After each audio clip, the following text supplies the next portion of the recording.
This is Tommy, the real deal, the real GM of QAW, coming at you with the special announcement. That's right. You see, this right here, this AEW belt, the Always Extreme Wrestling belt, is coming to Pandemic. That's right, ladies and gentlemen. This isn't just any regular belt. This isn't just your ordinary, I need some gold on my waist belt. This is a real belt. Anybody in the QAW can win this belt. Male, female, animal, not pet, and obviously not Steve Delfino, and obviously not the Uterus, and obviously not Locky Lassie.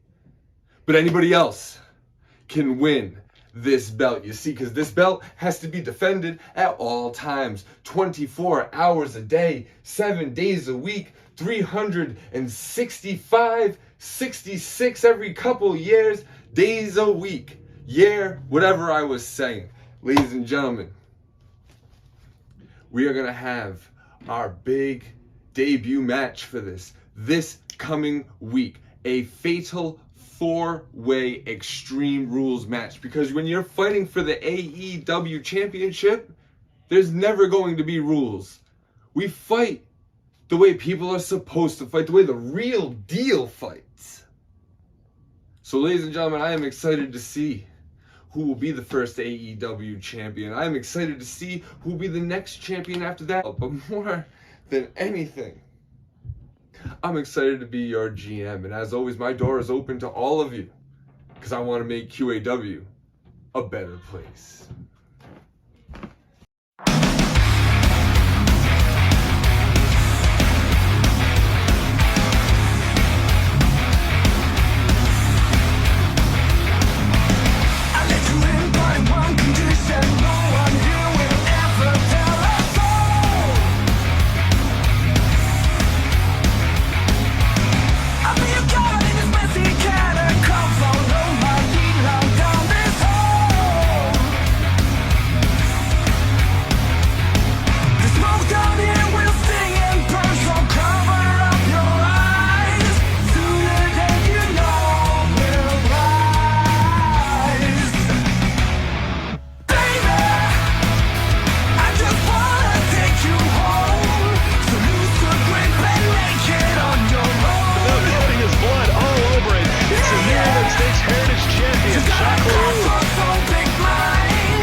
What's the opposite of bad Billy foraging? Goodwill Hunting! We are back in the Boston Dome, joined as always for QAW's Pandemic. I am Mike Mann with Buckley Swantoon. How do you like those Baskin Robbins? Thank you so much, Mike. Excited to be here for another episode of Pandemic, and joining us on commentary this week, it's Stat Guy Pete. How you doing, QAW Universe? I'm excited to count the numbers with you guys tonight. You know what they say, the numbers don't lie.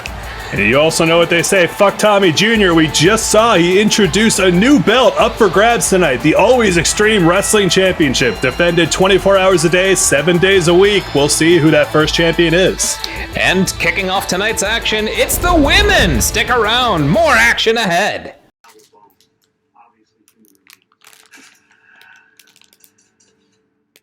What they found was it was a body of a 25 to 35-year-old female, along with her bones were also bones of an infant.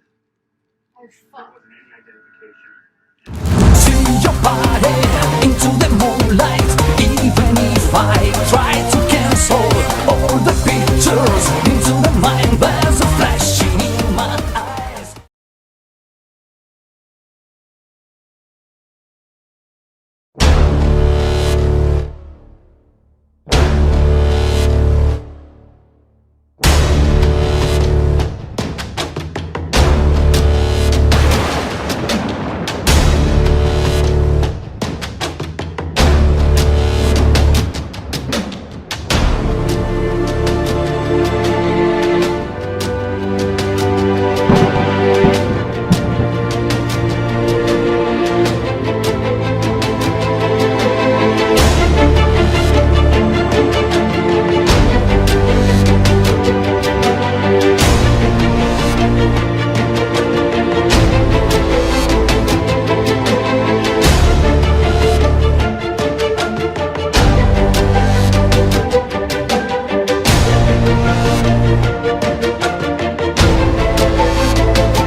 Tonight's opening contest, it's the Siren taking on Illuminati. It's the first time we've seen these two go one-on-one. This is the kickoff of the Swole Tournament of Champions quarterfinals. Whoever wins tonight will move on the tournament. Whoever loses their shot at championship gold. The stakes couldn't be higher, and of course Illuminati, I'm sure, looking to serve up more of those Caesar-style steaks that we saw from Top Chef in past weeks, and the Siren, of course, happy to have anyone for dinner. Absolutely. I mean, Illuminati, I don't know, doesn't strike me as the most human of people, so her dish choice has been somewhat, I don't know how much I can really enjoy it, you know? You know, the dish choice of the Illuminati actually increases her chance of victory by 45% every time she takes a bite of arugula. My goodness. Not only is it full of iron and complex carbohydrates, but arugula is money. Well, I'll tell you what's not complex. The Siren's appetite for destruction. Very straightforward, but that coat doesn't lie. Look at how glamorous it is. Absolutely. This is, I mean, we talk at length about how the roster here in QAW just expands every single week. And certainly in another way, we just see fresh matchups. Illuminati, a relatively new addition to Quarantine Action Wrestling. The Siren, not a veteran just yet, but she has picked up a number of high-profile victories and putting on some classics in the process. So personally, I'm pretty excited to see how this goes. Absolutely. On average, I believe the Siren has some of the highest match times in one-on-one contests. You wonder if she's going to try to drag Illuminati to that deep, deep water and both drown her and serenade her at the same time. Well, the Siren likes to play with her food, that's for sure. Yes, if you look back at the Siren's match records, the longer she goes into competition, the higher her chances of victory actually is. You know, back in the olden books, when she would entice men off of their boats and to their fiery deaths against the jagged rocks, it was usually a process that took around 50 minutes. My goodness. And of course, if you like olden books, head over to QAWmerch.com/olden tomes. Do you want to read the Odyssey on the original papyrus it was written on? Order it today. We got the Odyssey, we got the Torah, we got the King James Bible, folks. Get them all on QAWmerch.com. Beautiful and fast rolling back heel kick. Down goes the Siren, who reverses with a jaw jacker. And kicking off tonight, folks. Oh, big super kick there. But thank you, everybody, for joining us. This is Quarantine Action Wrestling's Pandemic. We're on 2MB Studios every single Thursday night at 8 p.m. Eastern Standard Time. If you're joining us for the first time, make sure to make yourself known in the chat. Say hi to Booth Wellington. Say hi to Raj Andelman. Say hi to MLav. Folks, thanks for being here. And if you have not followed or subscribed to 2MB Studios, please do so. We also have a Patreon, a newsletter. There's a number of ways you can help support this channel and all the artists putting out content 7 nights a week. Truly, all kinds of ways to get involved with the Quarantine Action Wrestling universe, and of course, bet those channel points. Stack Guy Pete, what do the numbers say? Is it an even 50-50 with the Siren taking on Illuminati? Well, I am absolutely shocked right now by what I'm seeing right now in the Twitch poll right now. This was not what I was expecting. I was thinking that the QAW would be firmly behind the Siren, but I'm quite surprised by what I see right now. My goodness. Stack Guy Pete is not often taken by surprise, folks. Yeah, Stack Guy Pete, you weren't even surprised when your building burned down in the Great Harvard Fire. Oh, no. Oh, man. You know, when Harvard was burning down, us statisticians, we bunkered down, and we said we are going to continue to count until every brick is burned down. And bricks take a long time to burn, folks. A long time. So we cooked. Certainly, and of course, one of Harvard's many mottos is to work smarter, not harder. So some people hunker down, they bunker down. That's one of the great way to stay safe. You can see our Men's Warehouse representatives trying to stay safe by getting to their feet. But his Siren, they careening off of that turnbuckle or the corner, whatever. Gets sent right back into the ring. Those LEDs are certainly shorting out a bit from the impact of the Siren's face on their surface. And whoa, down goes Illuminati. Yeah, I'm not surprised that the Illuminati's a bit favored here. She's still more of an unknown here in QAW and seemingly has the leaders of the free world behind her. A lot of free thinkers in the free world, and this is one of the Siren's signature maneuvers. What do they got dialing up here? I think we can tell, getting perched up on her rock, and she's looking to fly. She's about to go coast to coast.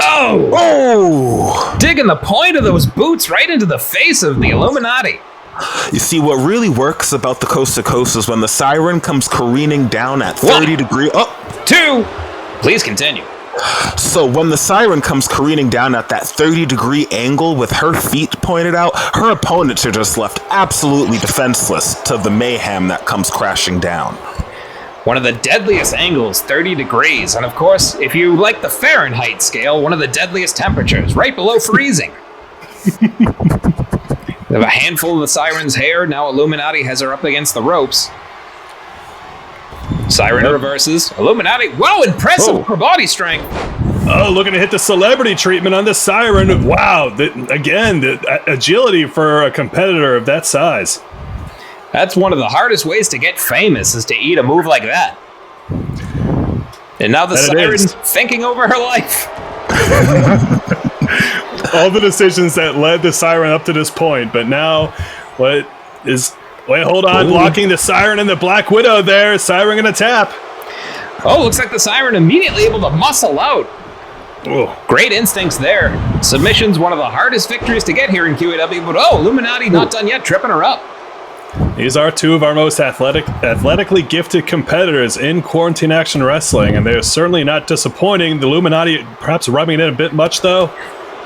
Not surprising, it looked like there was an almost clear substance she was trying to blow onto the siren, and Willard, of course, not calling for any kind of disqualification. Willard, the scab, is terrible at his job, but, until the unionized referees decide to get back to work, he's who we have. He's got That he tenure. is. He's got tenure, but he also lives in a trash can. Check out his Kickstarter. Kick out at 1.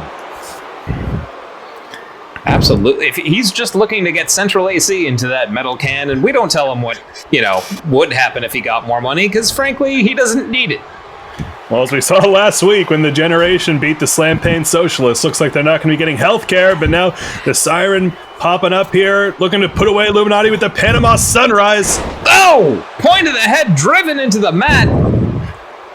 Close to the ropes, though. Is Siren going to get the clean cover?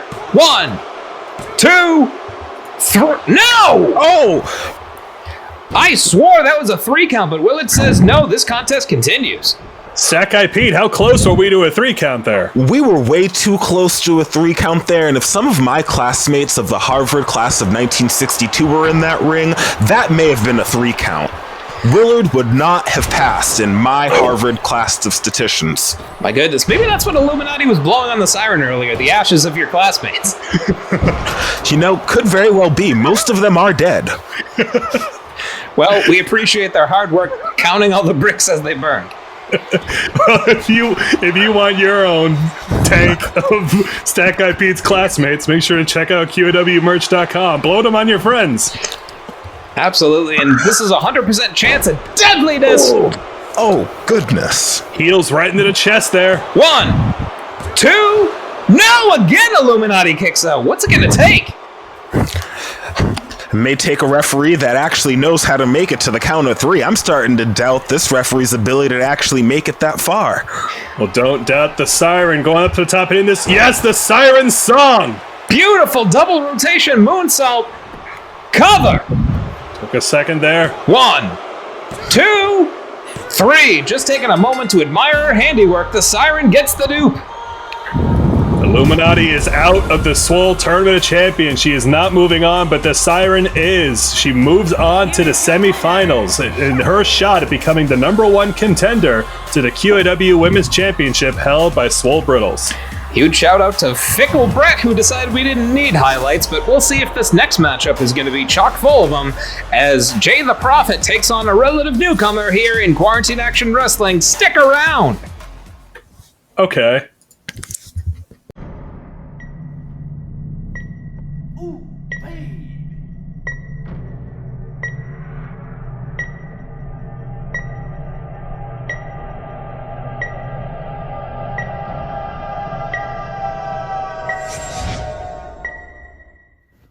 Ooh, baby! Hey QAW, it's the Love Doctor here. I recognize talent when I see it. Zip Zimmer, you kicked my butt. I haven't run across with legs that strong since Sheila from Tallahassee. Ooh, baby! Now, the old Love Doctor would be worried about how the Generation might be perceiving him not having a belt. But honestly, I feel freed up to really focus on my mission, which is, of course, spreading love throughout all parts of QAW. Ooh, baby! I'm going to continue on my revenge train of going after the men that treated my dear friend AC Volt so wrong. That list, of course, includes Playboy Prometheus, Eddie Cation, and, of course, Juicebox. I know you were the co-host, but you took some stabs at her when she was at her low, and that was not cool. Ooh, baby! However, I'd like to see the love be spread around more in QAW. I recently put together a love potion for Claire Bear. I'd encourage all members of the QAW to reach out if you are struggling with love. For example, it's clear that Payne Austin can't get along without her boo, Monster Darcy. And it's also obvious that Tommy Jr. is very angry about something, and I can't help but think it has something to do with the lack of love. Ooh, baby! Doctor.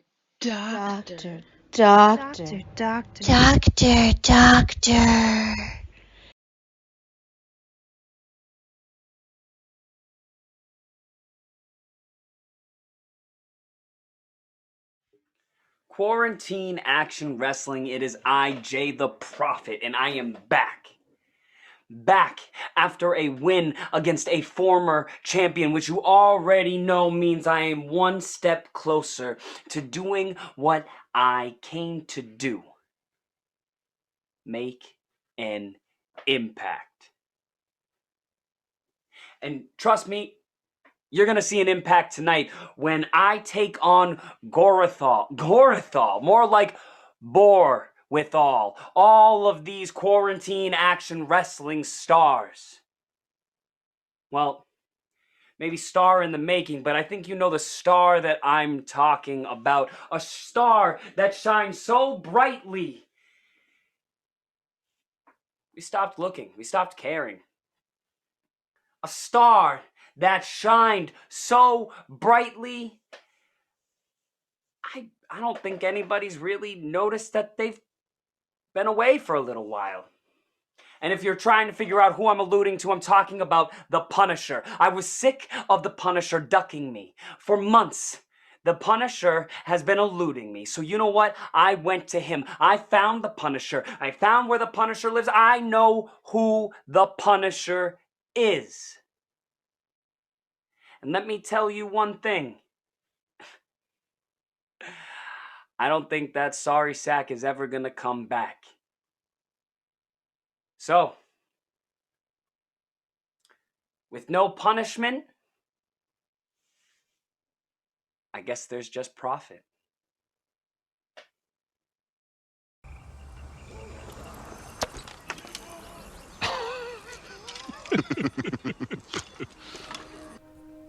That rock didn't hurt! I know. Ah, Lothar!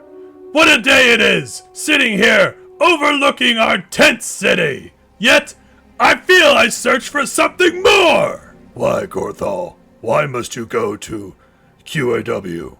They will not accept you. Surely they will, for I accept them! Every competitor, despite sex, gender, race, sexual affiliation, they are all worthy of respect and equality!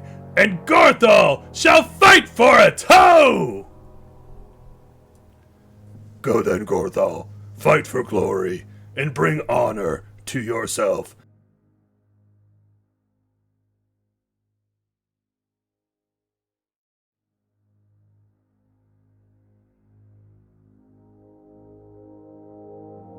Honor is best shared, friend!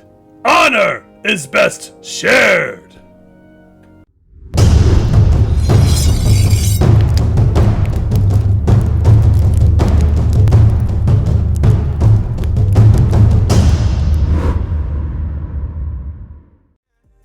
And now the resplendent Jay the Prophet takes on the progressive orc, otherwise known as the Porky Gorthal the Resilient.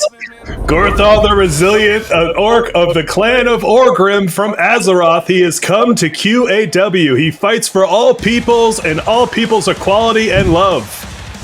He's gonna have a heck of a time with Jay the Prophet, who to date has only been beaten once in QAW, and that was by the undefeated Dorsal Finn. Well, looking to regain some of that heat he'll need to burn it down. Jay the Prophet has seen his future. He's seen himself as a future QAW men's champion and has called out the poet, Kevin Paquette, on numerous occasions, but unfortunately the poet has been fired.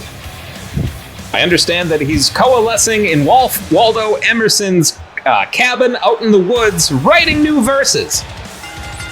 Or was that Henley James Thoreau? I can never keep track of all those brooding writers. They were roommates. That makes sense. Thoreau and Walden, they slept in bunk beds. Oh yeah! Man, how uncomfortable must those bunk beds have been, made out of actual cabin wood? Well, not as uncomfortable as you would be if you don't follow and subscribe to 2MB Studios. Check out the Patreon and look us up on Instagram at Quarantine Action Wrestling. Every $5 contributed to the Patreon, we will write off for tax purposes. And what's $1,000 but $205? Yep. That's some good mathing. Right? Are you proud of me, Pete? I'm very proud. And if you would like to learn how to also, smidge your taxes, please follow my course on 3weeks.courses.com/stackguypete. Smidge those deductibles. Commit a felony on 3weeks.courses. And there's that primal scream of the orc people. Here comes Gorthal the Resilient. My God, look at this creature. This is a hell of a physical specimen. This man is just coming to pull the Overton window over to the left. I am intimidated. One might say he's overpowered, folks, but there's no patch notes coming just yet. This man is still broken. Absolutely. Hey, Buckley. Yeah. When there's not enough pylons, what do you have to do? What? Construct additional pylons. Okay. Well, as you can tell, Gorthal clearly shed his weighted armor to have a little bit more agility for this fight, and he's going to need it. Jada Prophet is a rising star in QAW, and as intimidating as Gorthal is, he cannot, he can't count out Jay.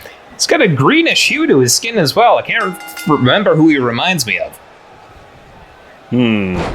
Sends Jay the Prophet back immediately, imposing his will. Definitely going to have the power advantage. Front headlock. Whoa! Release suplex sends Jay flying.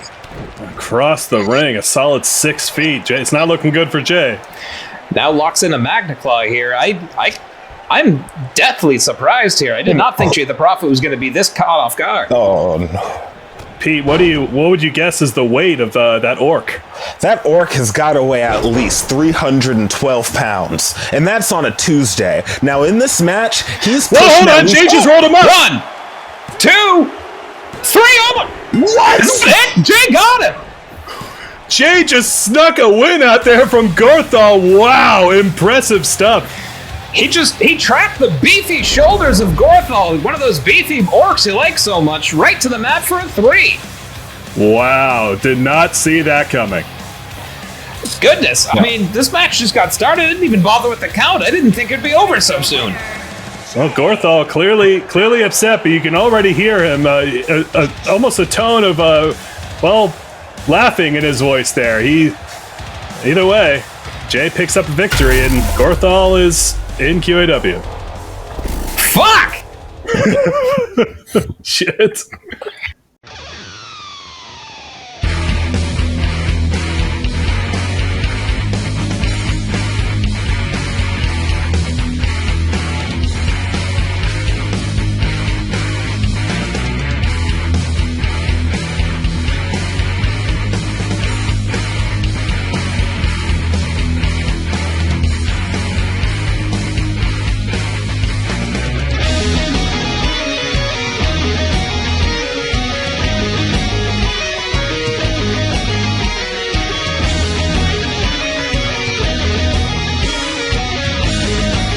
Tahoe's journalism school.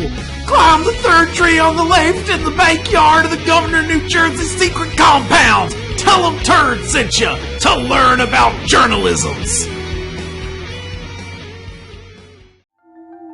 Hey, little buddy, you still planning on watching Rubber Chicken this Saturday? Yeah, I'm sorry. I really want to watch it, but I gotta catch up on my TPS reports. Yeah, that's gonna be a problem. You're in trouble now. Come on. Huh? Roll call. Can you hear me? Can you see me? Going to watch Rubber Chicken. Boy, I surely do hope you learned your lesson that you don't have any other prior commitments on the 17th. I'll see you then. Anyone else? Can you hear me? Can you see me? Yes, ma'am. Going to watch Rubber Chicken. My hairy leg! Can you hear me? Can you see me? Yes, ma'am. Going to watch Rubber Chicken. What'll it take for us to get you to the show?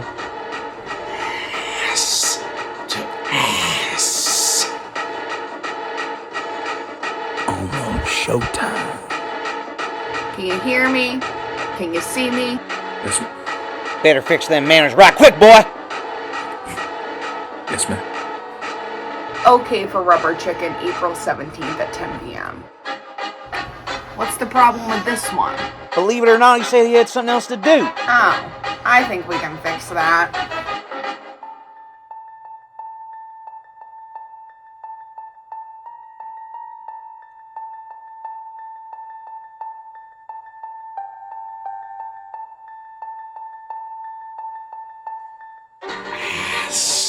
Don't have a snack during your time inside. Come and go for a delicious ride. Don't really need to fear. Brand new ice cream bar is here. Come and snack. Please attack this yummy, yummy treat. This is strictly an ice cream bar. We are setting a really high bar.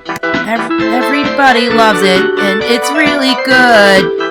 Apple no, Doritos no. It's a ice cream bar. Come get a delicious brand name ice cream bar. You're stuck in your house for a while.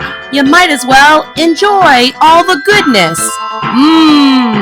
Brand name, no affiliation whatsoever. Come and get an ice cream bar. No, you really want it 'cause you're not going far. In your tummy, brand name tummy. It's a brand name inside your body. Get it today! Brand name ice cream has no affiliation with any other ice cream brand, so don't even ask where we got this idea.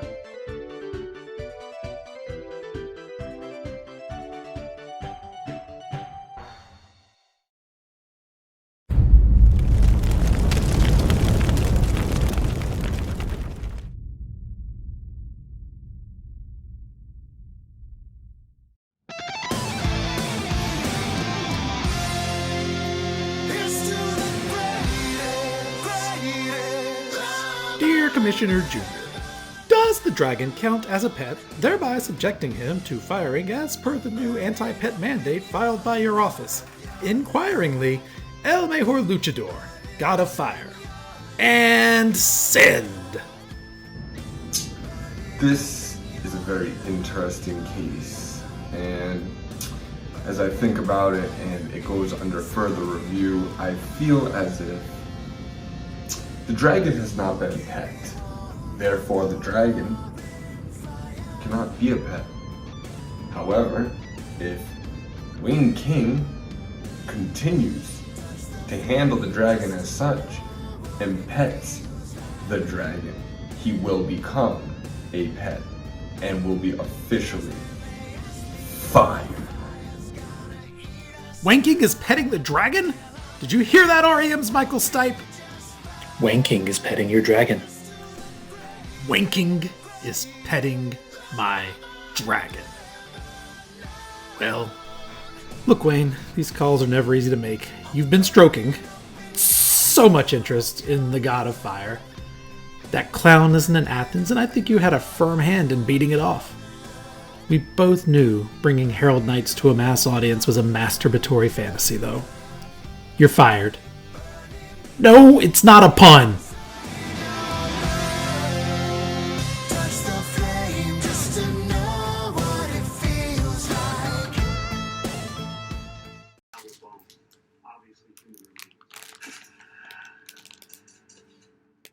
What they found was it was a body of a 25 to 35-year-old female. Along with her bones were also bones of an infant. Oh, fuck. There wasn't any identification. See your body into the moonlight. Even if I try to cancel all the pictures into the mind, there's a flashing in my eyes.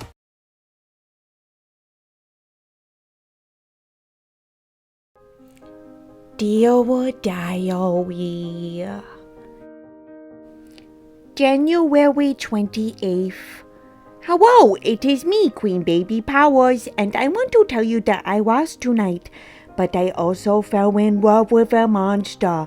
But he doesn't know we are in love, yet I love him. He is from Victoria. January 29th. I have decided the monster is mine now. I want to squeeze him forever.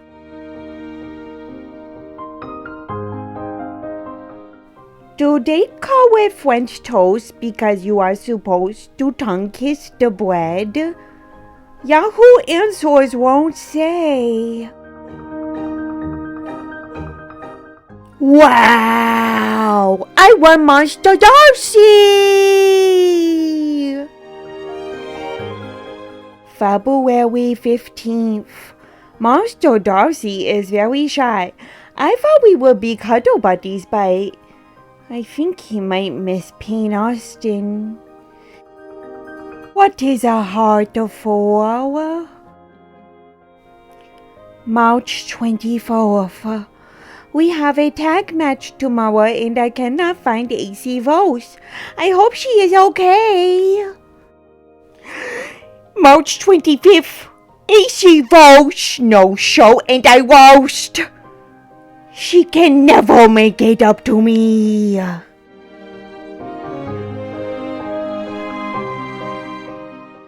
I have a chance to win the title if I fight in this tournament. I am as strong as 100 babies. I can be anyone weaker than 100 babies. Impressive. I am hugging both my cats while I write this.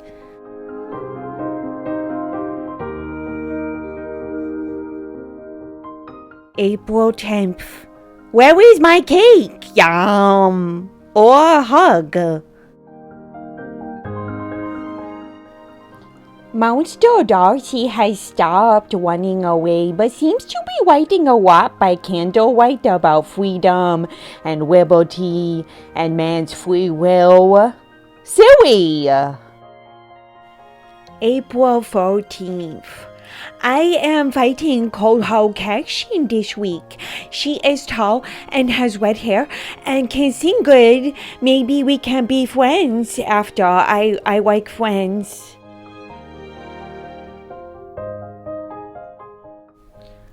Okay, bye, diary. I love you. Oh, baby, baby. Oh, baby, baby. Oh, baby powers, how were you supposed to know? You'd have to fight the champion. Oh, baby powers, I'll have you up on the ropes. I'll make you shit your diapers. Tell me, did you honestly think you could take me? 'Cause I need to know now. Are you nuts? My only wish is victory, and I'll have you squish beneath my feet, beneath my feet. When I'm done with you, you'll start to whine. I'll say that's fine. Then I'll hit baby one more time. My only wish is victory, and I'll squish. You know when I'm done with you, then you'll start to whine. I'll say that's fine. Then I'll hit baby one more time. Now, Cold Hard Cashin, the holder of the poison apple, looks to poison the spirits of Queen Baby Powers. It's the quarterfinals of the Swole Tournament Champions rolls on. Who will advance? You can see that Baby Powers will be accompanied by her boo, Monster Darcy. Perhaps things have settled down a bit in the Powers Darcy household. It's just great to see him back. He'd been gone for so long. I think he either wandered off or tried to escape from the loving embrace of Queen Baby Powers. Stat Guy Pete, when a lumbering elf like Monster Darcy disappears for as long as he has been, how difficult is it to find him? Oh man, it's pretty hard, but sometimes you just gotta go back to basics. Look at the footprints. Monster Darcy has a size 18 size footprint. Who in the Boston area has a size 18 foot? Marty Walsh, but he lives in DC now, so it's only going to be Monster Darcy. So follow the prints, and you'll find Monster Darcy. And honestly, I think Baby Powers was just a little too heartbroken to go search. Well Seems that way. If you follow the footprints to Washington, D.C., that's Marty Walsh. If you follow the second set, that was Monster Darcy. Yes. If you only see one set of footprints in the sand, that's when Marty Walsh was carrying you. Well said. And if you hear those tears in the background, that's all the union organizers in Boston who are so happy that Marty Walsh has left. Oh, there she is, the queen of all babies, the resplendent, the royal Queen Baby Powers. She's not canceled, not like the British monarchy. No, over here we respect this queen. We certainly do. As they should. And of course, last week we'd be remiss if we didn't mention the tragic passing of a true member of royalty. Huge shout out, rest in peace, DMX. Yes, shout out indeed. Queen Baby Powers gonna give it to you, gonna give it to you. First she's gonna fly, then she's gonna roll, then she's gonna fly again. Up in here, make sure you get those points bet on this match right now. As Tommy Jr. would say, bet it on the baby if you think Queen Baby Powers is gonna be victorious, but don't sleep on Cold Hard Cashin'. Even though she's not wearing any gold at the moment, if she secures that swole advantage, she could be the new women's champion. This is true. You only have until the end of Baby Power's entrance to get your points in there, so only another 12 minutes. Huge shout out to stripy shirts. Now we've introduced them in addition to our primary colored shirts, and as you can see, Leroy bottling it in the background. Leroy has been our attire model for near on 3 days here, and he's already been fired. Damn scabs. Well, folks, you can see resplendent around the ring area is logos for all the shows on 2MB Studios. Make sure to follow and subscribe if you haven't already. Check out this content 7 nights a week, 2 days a week, including the weekends. And thank you for joining us. And again, introduce yourself if this is your first time. We won't bite. If only there were a letter full of news that could tell us when these great programs were happening. Oh, well, too bad. Fuck! There's a newsletter. Look at that link. Here we go, Cold Hard Cashin' and Queen Baby Powers squaring off. Man, like you said, it is good to see Monster Darcy back. You always forget how huge he is until you see him in person. He stands at near, Stat Guy, correct me if I'm wrong, but he stands almost 3 meters tall. Oh, you're absolutely correct there. And you know, with each meter that Monster Darcy is, that meter actually improves his chances of victory. Queen Baby Powers takes Cold Hard Cashin' right over the top onto that triple stuffed ice cream sandwich. Huge shout out to the Hydrox Corporation, who have pivoted from making cookies to ice cream. Well, Baby Power is certainly never lacking for confidence, picking up that crucial win over Payne Austin at Love is a Battlefield, the biggest win of her career. But Cold Hard Cashin' has been on an absolute tear as of late. It's demonstrating that viciousness and that aggressiveness that made her an early contender for the QAW Women's Championship. Well said, Cold Hard Cashin', an original, and of course her alter ego, Bold Hard Bashin', certainly not anybody to take lightly. Bitch's Brew is back bubbling over. Whoa, forearm to the face. And a huge kick to the head. See, this is the kind of stuff I'm talking about. Cashin' is heartless in there. Per capita. Go ahead, Stat Guy. Can Baby Power sustain a kick to the back of the head like that? Is her head actually hardened enough to actually do that? I mean, she's a baby after all. As long as you don't kick the soft spot, she should be fine. Yeah, Cashin seems to be betting on it, just banging that head against there, and then an elbow drop too. Cashin has been relentless since this match began. Pouring it on, and certainly Queen Baby Powers has not been herself since the disappearance of AC Volts, who keeps leaving cryptic notes around the locker room. Oh, we almost saw Willard go down there, took a shot to the back, but now getting a knee in the corner there. But no, Baby Powers maybe starting to show some fight here. She's going to need to find... Oh! Beautiful sling neck breaker there. Cover. 1. Kick out at 1. She's going to need to find that fire that led her to become a queen, that led her to send Cindy Bean Salad on permanent timeout. Windmilling uppercut. Oh, big strike there. That's the kind of language that Cashin can understand. And also, yeah, I mean, Cashin picking up that victory over Zaza Harvest last week. But no, here we go. Standing Shiranui and Baby Powers. Beautiful flipping reverse DDT and follows it up with a knee strike. I wonder if this is the precursor to the poison apple. Very well might be, but Again, the poison apple. Drop kick to the back there. One of the most devastating moves. Oh, there we go. I think she's setting it up. This could be over early. Boom! Oh, poison apple. She's out. Makes her take a big bite. 1, 2, count to 100. It's over. That was. We've never seen Baby Powers taken down like that. She even put up more of a fight in that handicap match for the tag team belts. I don't know what's going on with her or what's up with Cashin, but solid victory there from Cold Hard Cashin. She advances. I think it's fair to say it runs in the family. Big Mama Don's has that flash knockout kick, and certainly the poison apple doesn't fall far from the tree. Certainly not. And speaking of Big Mama Don, she's also up in tournament action later on tonight, taking on Claire Bear. But don't go anywhere, folks.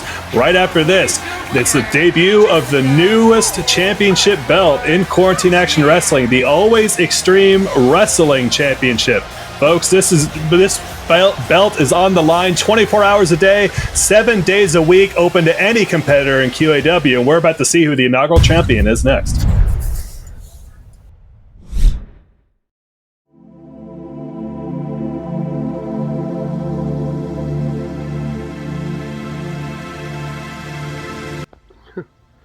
Hey, QAW Locker Room. It's me. It's your old pal Wayne King. I love each and every one of myself.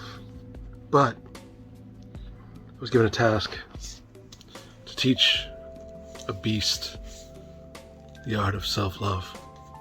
The art of how to love oneself from deep inside. And I taught him that. But he, in essence, taught me another thing. He taught me something himself. He taught me that I, Wayne King, can love another. He's my best friend. He's my tag team partner. I don't consider him a trainer. I don't consider them training him anymore. We're working together. And if I ever lost him, I don't know what would happen. I don't know what I'd do if I ever lost my tag team partner, if I ever lost the dragon for any reason.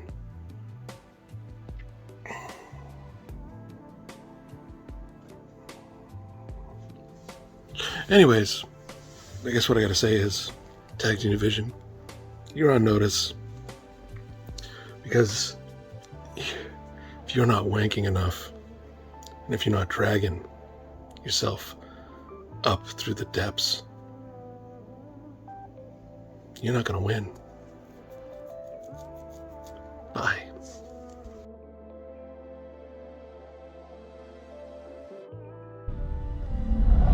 Yeah, I'll be there in a minute. Yeah. Yeah, I know you gotta cook for the show. Yeah.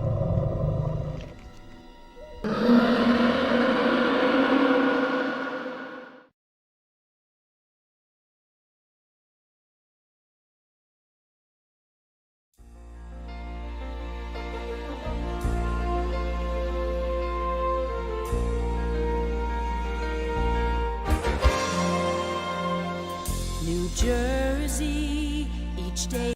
Greetings, residents of the Garden State and fans of Quarantine Action Wrestling. It's me, the Governor of New Jersey and hydroponic gardening champion of QAW. Well, everyone, as much as I hate to admit it, and I really, deep down in my bones, hate to admit it, Tommy Jr.'s idea about this new Extreme Rules belt is a good one. It's a hard-working belt. It's a serious belt. It's a belt that forces us to be ready 24 hours a day, 7 days a week. It's not unlike being the governor of a rapidly expanding East Coast state. We have to keep our heads on swivels. We have to be prepared for challenges from any direction. And that's what this belt shows. I humbly will step into that ring and try to win it to further enhance the glory of the Garden State. You're welcome in advance, and thank you for your vote.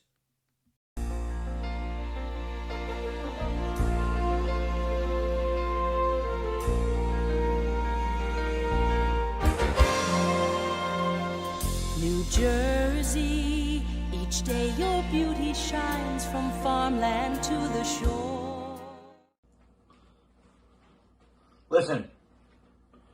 I don't got anything left to prove to you people, okay? Nothing. This belt is as good as mine. And it'll remain mine forever. It'll go alongside my nice shiny one right here. This redemption tour is not ending anytime soon. I am clearly the best prepared for this belt. I am ready for a fight at any time on any given terrain. I've already proven that. Why are we wasting our time here?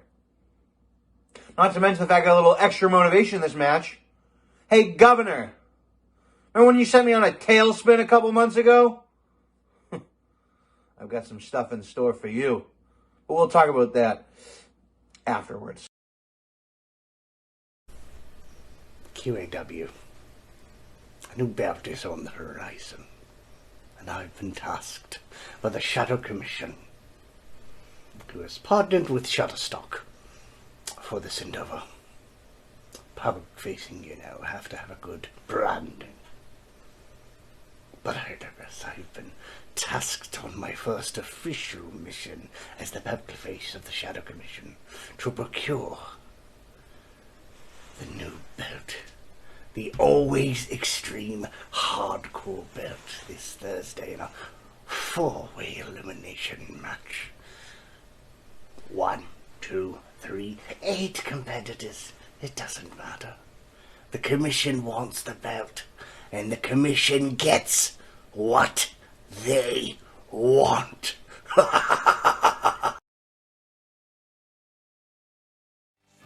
And now the graphics that, oh my goodness. Well, Brett just ran wild with our budget. He cut off the P in championship, and we have a mystery competitor. It's the Governor, PPP. And of course, the member of the Shadow Commission, Gentleman Doug. Absolutely. Well, we'll have to see who's answered the call to become the first ever All Extreme Wrestling champion here. But folks, this is our first ever Extreme Rules Fatal 4-Way. This is as it sounds, anything goes. No disqualification, the use of weapons, and the environment is allowed. First person to get a pinfall or submission becomes your first ever AEW champion. Well said. 1/3 of the Pantheon on his way to the ring. 1/3. What are some famous thirds, Stat Guy Pete? Some famous thirds. It's my favorite time signature. The best songs are always in thirds. And you know what? That's where the list ends. That's it. It be small, but it be mighty. Much like the Governor, who usually takes a beating before he gets going. He's going to have 3 gentlemen to oblige him. Not to mention, the Governor also already a champion, our hydroponic gardening champion. Could he become our first ever dual champion here in QAW? Well, our first ever men's one, as I believe Claire Bear was a Jingle Belt champion and a tag team champion, although she sold her belt. Yeah. There's a lot of lore. If you want to catch up on our lore just like Buckley just did, check us out on YouTube. All of our past episodes are up there live in definition. And of course, check out our wiki to catch up on all the lore. And here he is, an outed member of the Shadow Commission, former 2-time QAW Men Tag Team Champion, Gentleman Doug. Gentleman Doug, always nefarious, always coming in with a plan, and has all the money given to him from his mother. He's certainly been putting it to evil use as part of the Shadow Commission, a conspiracy that you actually seems to have been right about for once. We all laughed at you, and wow, he was right about one thing. So you know what they say about broken clocks? They wear all leather. And they sell really well. Head over to QAWmerch.com/broken timepieces to get your fucked up clock. Yep. Have you ever wondered if leather could tell time? Now you'll know. Put it in the wind. Put it in boiling water and see what happens. Let your kids play with it. Eat it. Ooh. And of course, a chill descending over the arena as the Shadow Commission is represented by Gentleman Doug. But here's a man who's certainly no shadowy figure, the least divisive politician in QAW history, the Governor of New Jersey. Check out his social media at the Governor of. That's him, folks. Is slowly yet effectively turning the entirety of the East Coast of the United States into New Jersey. And frankly, I welcome our New Jersey overlords. Astutely put there, Buckley. He got the at the Governor of Twitter handle because he didn't want to just limit himself to New Jersey. He, of course, is slowly taking over the eastern seaboard with the exception of Athens, Georgia. And of course, also one of the hosts of Top Rope, which will be coming up right after this, I believe. But who is our mystery entrant? That's familiar music, but you don't think. I don't think, but do I believe? I don't believe, but could it be? If you say time 3 times, one of them will show up. Past, present, future? A hush has fallen over the arena.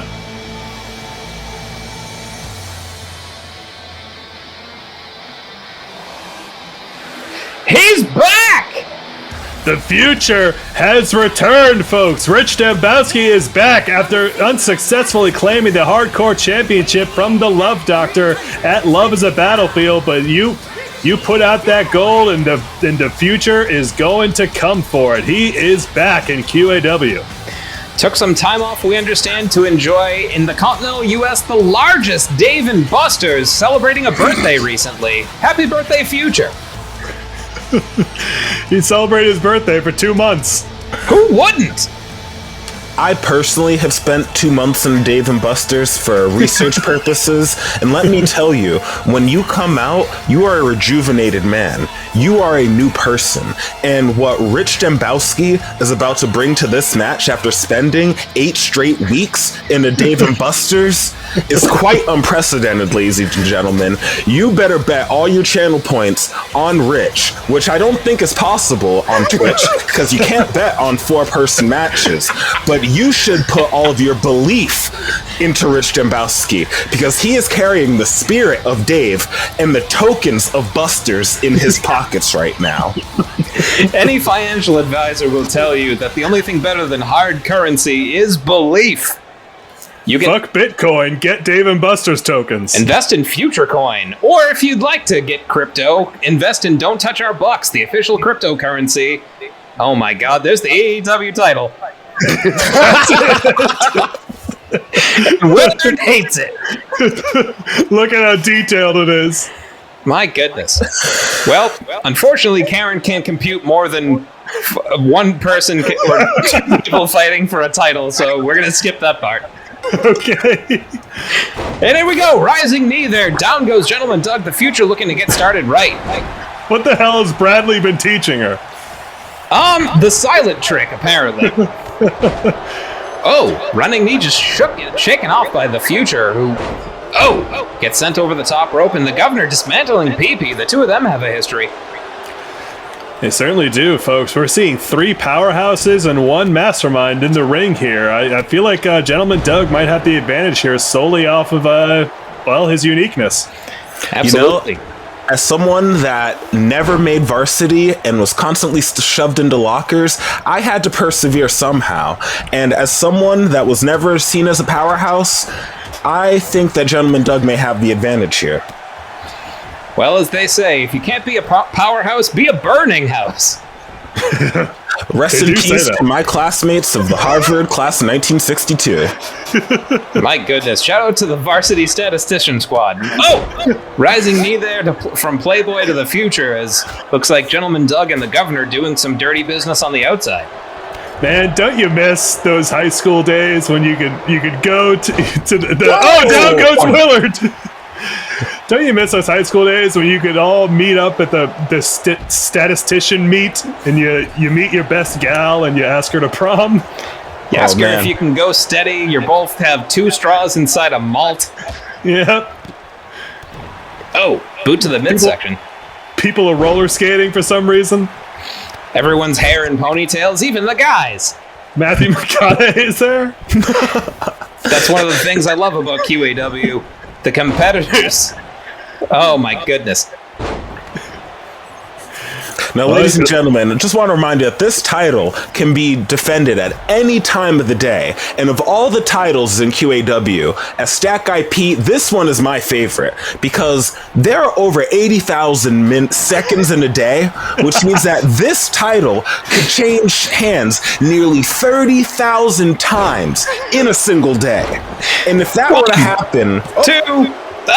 Almost changed hands there.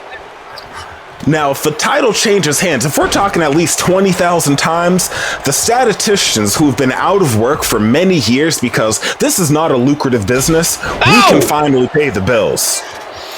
Chair has been brought in and just pummeled Playboy, and Future brings a future chair in, or the future version of Chair. Time travel is a flat circle.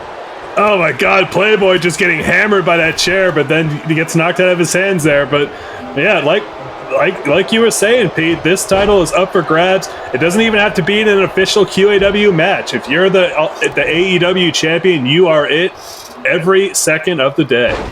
Whoa! Side backcracker there as the chair was precariously close to PP's PP, but he's back on his feet. Beautiful judo shoulder throw from the governor as PP's clapping it up. Not the best time there. The governor, a little bit of a mastermind himself, taking advantage, but huge belly-to-belly suplex there from PP. PP's been a little bit more focused since finding redemption through the help of Loaf, but he's about to eat a power bomb on top of the governor. 1, 2, transitions into a Boston Crab right here in the Boston Dome, but Gentleman Doug breaks it up. He does. Man, I mean, impressive stuff from Rich. He's always been on the cusp of glory. Cover broken up immediately by Gentleman Doug. He does not want the governor to capitalize on his dirty work. Hold on, I think Doug's locking PP in the penny pincher here. The governor's going to have to break it up. Whips on that one. And able to break it up on the second attempt. The governor may have just been temporarily blinded. The lights may have shone in his glasses too brightly. Very well might have, or perhaps off of that glorious head of hair. Well said, and now ascending to the top rope, is he going to break up? A little bit of an inverted figure 4 there. Now, yes! Tomahawk chopping Gentleman Doug. Doug was just enraptured by that, but wait, hold on. They have the ring to themselves. Looks like the governor is going to turn Boston into a swing state. 1, 2, 3... Oh my goodness, Gentleman Doug, his brains are actually being sent further into the top of his skull with each rotation that happens. That is probably one of the most sadistic moves in all of QAW, ladies and gentlemen. Is it even possible to measure that much centripetal force? I think we'd have to get CERN on the line. Okay. That pin immediately broken up. Now the governor, yes! Backbreaker. Do not sleep on the governor once he has had an opportunity to warm up. 2! A biceps cover. Very cocky from the future. That's used to what we're seeing from the former Big Ticket. Yeah, the governor almost let that slip right by him, but hold on. Just reversing the weight right on top of PP. Doug being thrown out. This is between the governor and Rich now, but nope, never mind. The future just wisely shifting his hips up and just using his mass to crush PP. And folks, take it from anybody who's been in a men's locker room, there's nothing worse than a crushed PP. That's true. I crushed my PP once and I had to lay on a bed for 14 days. Not a hospital bed. Yeah, just a bed. Well, PP got a sledgehammer, doesn't like it. Well, as everyone knows, when your PP is crushed, one must immediately find the closest bed. Whether that be your own bed, a hospital bed, breaking into a broken down house that hasn't been lived in since it was taken over by witches, you must find the closest bed and lay for 14 days. Shout out to the city of Salem, who have been providing a steady supply of witches who enjoy QAW every week. Well, luckily for me, I broke my PP at Jordan's Furniture. Oh my goodness, and now, the governor's he's got Gentleman Doug locked in. Oh, wow, what flexibility from Gentleman Doug. Doug escapes. I didn't see that coming. Now PP's picked up the table. No, drops it. Immediately gets disarmed there by the future. PP's taking the most damage in this fight. He took that chair shot to the head from Gentleman Doug earlier. Now, power bombing Rich onto that ice cream sandwich. Now measuring his man, the governor, looks like he's conserving some energy. What does PP have in store for the future? Oh, wow. The strength on display. Oh! Oh, and the agility, too. Beautiful. Moonsault. PP is an amazing physical specimen. I gotta tell you, it's why he's a fallen god. But now the governor and the penny pincher, no, he escapes. An opportune moment for Gentleman Doug, but he wasn't able to seal the deal. But PP's got the future trapped in a camel clutcher. Is that? I think that's a Titan's grasp, but he's locked it in outside. You have to get your pinfall submission in the ring. But hold on, Doug's locked in politics. He's locked in politics. PP on his way in. And that's it! Oh! Just for politics, the governor is your AEW and hydroponic gardening champion, the first dual champion. A dual champion to represent the East Coast of, well, New Jersey, folks. Congratulations to the governor. Wow. The accolades abound for the governor, who not only is the least divisive politician in QAW, but now the most decorated. Yeah, the governor taking quite a lot on his plate, looking to take over the entire eastern part of the country while always having to look over his shoulder. Good luck to him. Oh, looks up. There's our GM, Tommy Jr., presenting the governor with that belt. What a dick! He gave him the wrong belt! It looks like it, but... Oh! Attacking the governor! What is this? Tommy, apparently he doesn't like to share at all. Looks like he's declaring himself the #1 contender. Oh, looks like... No! He's taking the belt! What is he... Oh! He's taking the belt for himself! This is highly irregular! Fuck that guy. Yeah.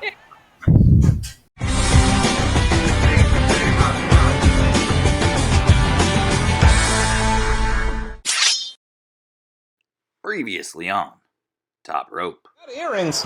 1, 2. Forget about it. Zaza's out of here.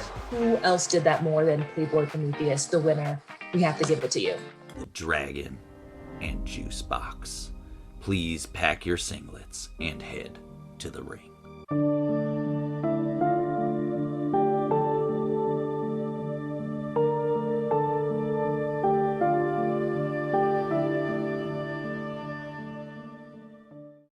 To all you top rope competitors left in the game, don't do what I did. Make sure you don't make food, okay?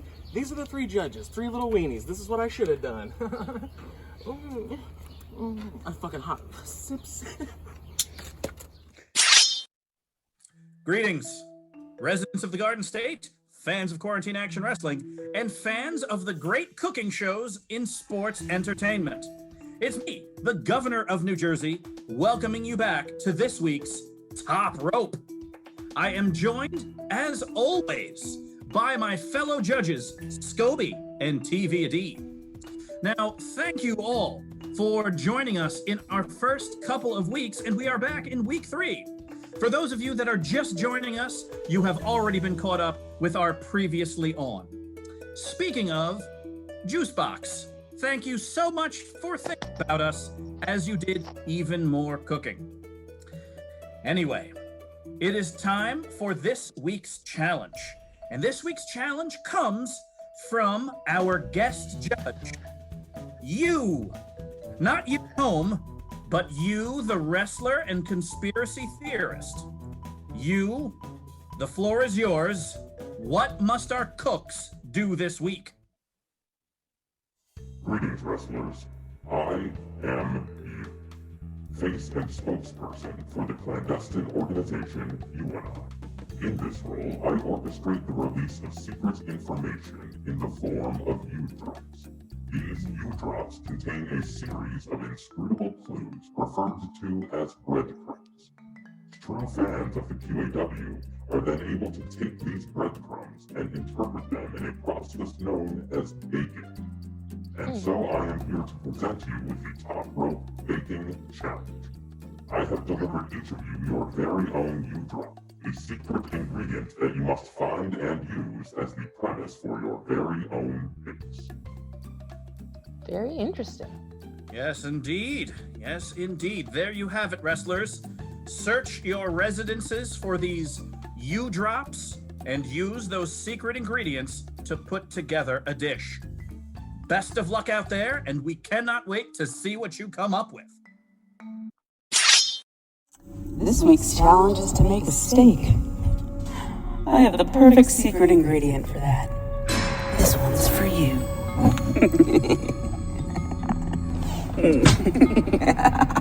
I thought I had a steak here.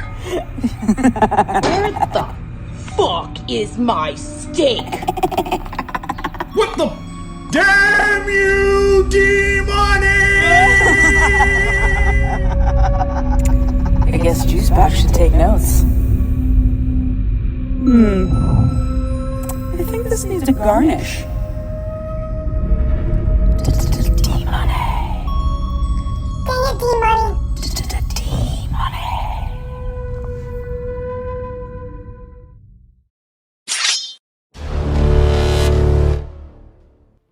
Hello, QAW.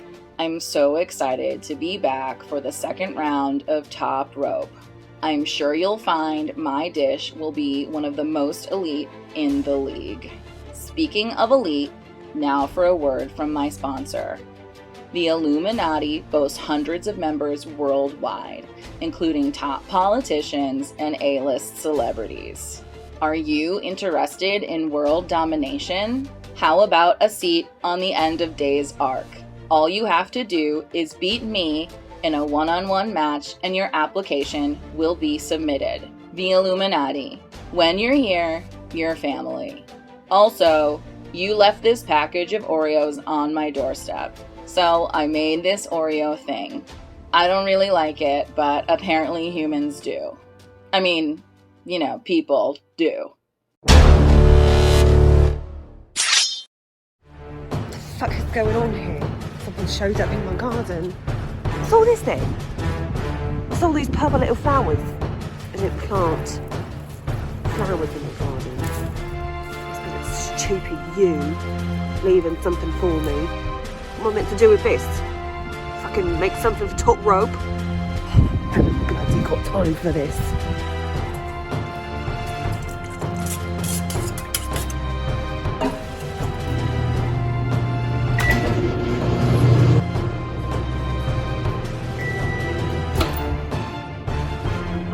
Perfect. Guess I should have shown you before I took a bite, shouldn't I? Look, we've got a lovely little cheesecake there. And look, I've even made a little tiny butterfly to put on the cheesecake. Isn't that adorable? I hate butterflies. Bon appetit, bitches.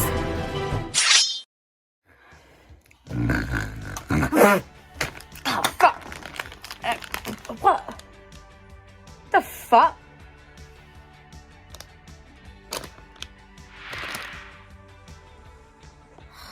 Bloody fucking drop ceilings. Shadow Commission Sharp Shadow. The bloody fucking...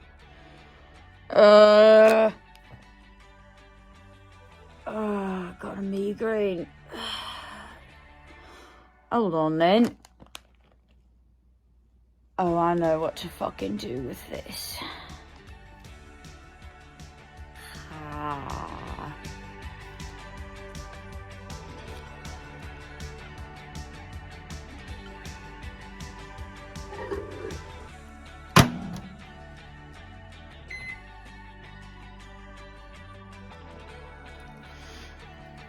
That's some really good air of the door right there. Oh yeah. Thanks you. And stay the bloody fuck out my ceiling. Piss off. Welcome to the Clan Bear Kitchen. Today, a man dressed in all leather rang my doorbell, then threw a banana at me. At first, I thought it was like an invitation to some kinky sex club. I was a little disappointed it's for this cooking show. But when a leather-clad man throws a banana at you, you make banana bread. First, you gotta mash up those bananas real good. Stupid money stealing, taking out at the brother! Next, we take the other ingredients.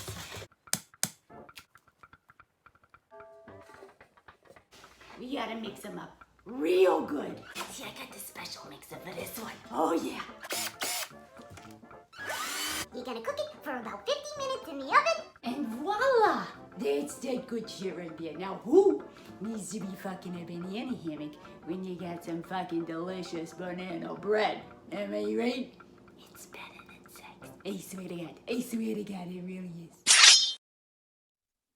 And we are back.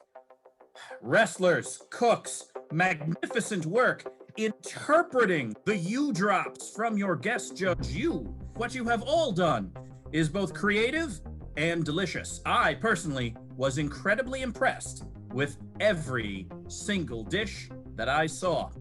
But my opinion is far from the only one that matters. Let's get feedback from the other judges on each of our competitors. You, why don't you tell us about D-Money's dish? Very impressed with D-Money's submission. First of all, the ingredient that I dropped her was kale. What I was most impressed with is that she recognized that the true secret ingredient was not the ingredient that I left, but the ingredients that I did, namely steak, with the topping of nuts. I also appreciate her taking liberties with the baking aspect of this challenge and showing us all that grilling is in fact just another form of baking. I would second that. Really everything you say, is always correct, whether it's initially correct or I find it to be correct in its incorrectness later. I would just only add that D-Money has kind of always been baking with other people's ingredients, and I admire that. Yeah, very interesting to hear that, because I would have thought that the brief was not followed. I wasn't sure what the secret ingredient was, but obviously you understands it better. I thought it might be theft, so it's good to know what you thinks in that instance. Indeed, as with all things you, there are wheels within wheels, even if we don't think there are wheels within wheels. Speaking of wheels within wheels, how about Bold Hard Bashin', who, as always, demonstrates a multifaceted approach to everything she does? With Hard Bashin's video, she was very clever to discover the drops that I left in her yard, which I had planted months ago just to grow for this very occasion. That was always part of the plan, and it grew to fruition, and I must say, overall I thought she produced a fairly decent dish, although the drops were lost a little bit within the cheesecake that she produced. Yeah, I mean, I will say again, like our previous competitor, I don't know that I would use this particular definition of baking that he was using, but to each judge their own. I will say I did appreciate that the type of magic trick type cooking that happened turned those beautiful flowers into butterflies, and I do love a good butterfly. Quite right. There's something about transformation, especially within the context of Bold Hard Bashin'. When I see Bold Hard Bashin', I expect transformation, whether from one person into a completely different person, or whether from a flower into a butterfly. How about Claire Bear's offering? Claire Bear also put together a very fine offering with the banana that I left at her front door. As she mentioned, I was driving by and I threw the fruit that my mom had packed in my lunch that I never eat. I don't eat fruit, Mom. You should know this.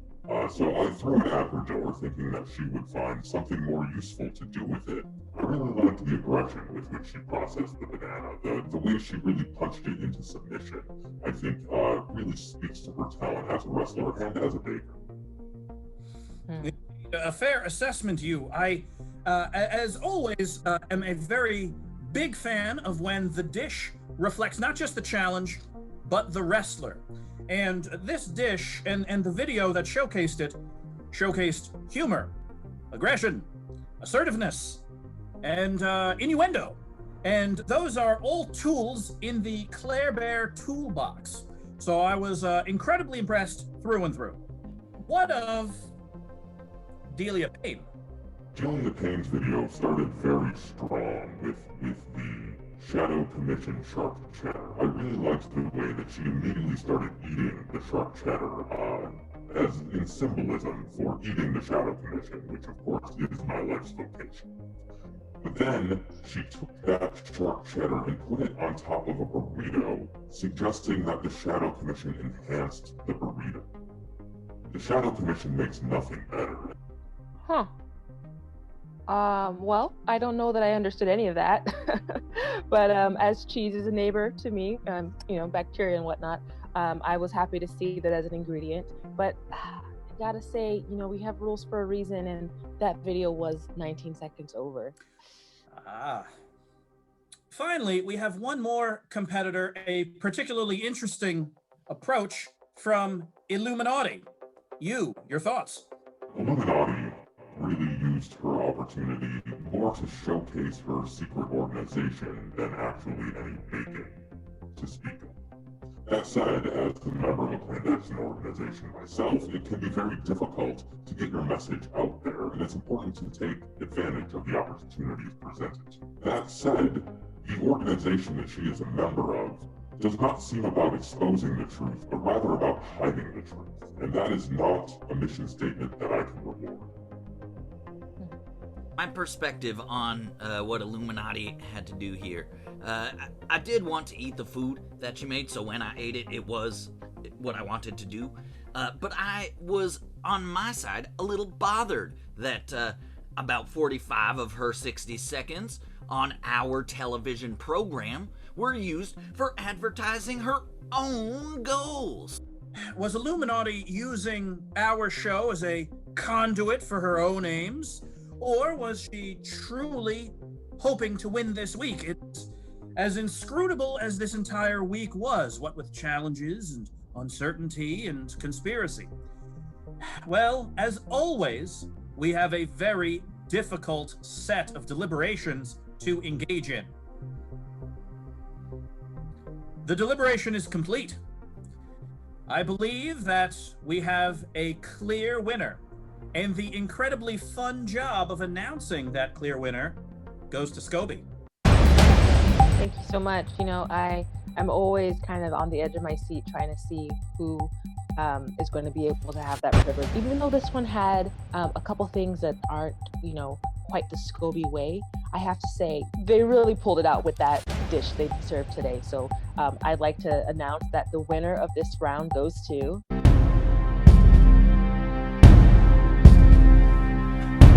Claire Bear. Congratulations, Claire. Impressively done, Claire Bear. Quite the turnaround from Claire Bear's week 1 performance. Absolutely. Of course, there is another side to the cooking competition. The incredibly heavy emotional burden of announcing the bottom 2. It is a crushing task, and one that, once again, is assigned to TVAD. Tough break. Mm-hmm. This gets harder every week. It's a lot of pressure too, you could get the whole Twitch chat just up in arms as they're so upset, and you're the face of that. If the people are going to be mad at anyone, they're going to be mad at TVAD. Yeah, it's unfortunate for TVAD. Face forward and deliver television. This week's bottom 2 will be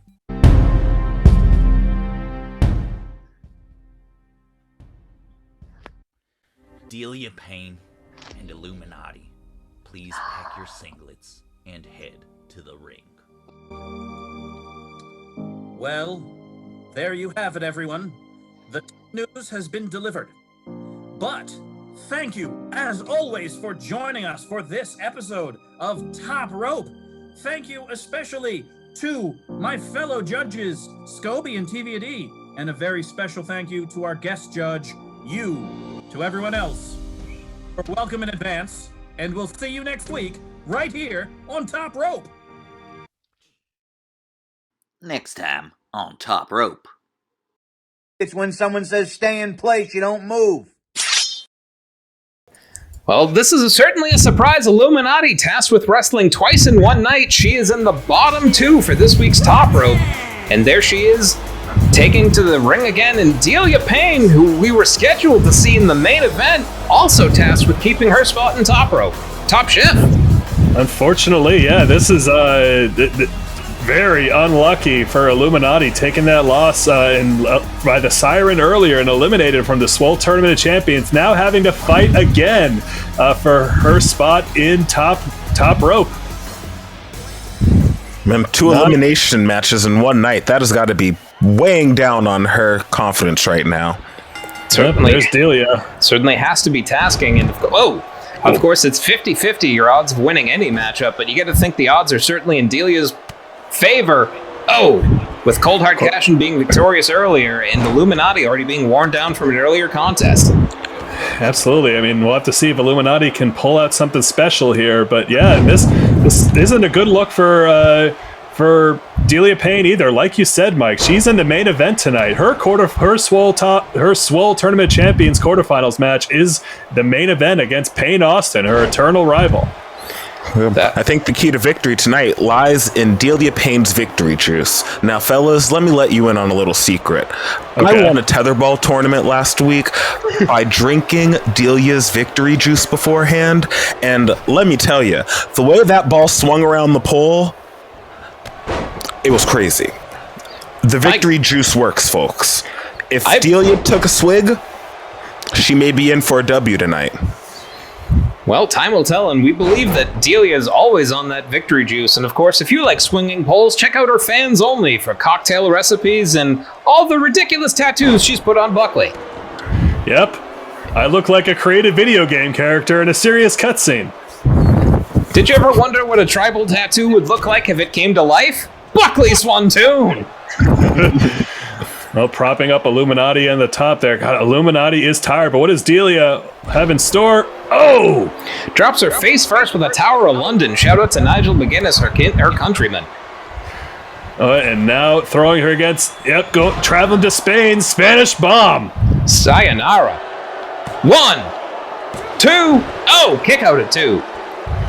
God, this is not looking good for Illuminati at all. She's got to pull out some kind of special reserves here, but no, Delia Payne relentless, just like CHC was earlier, but setting up. And she got, looking to hit the train of pain.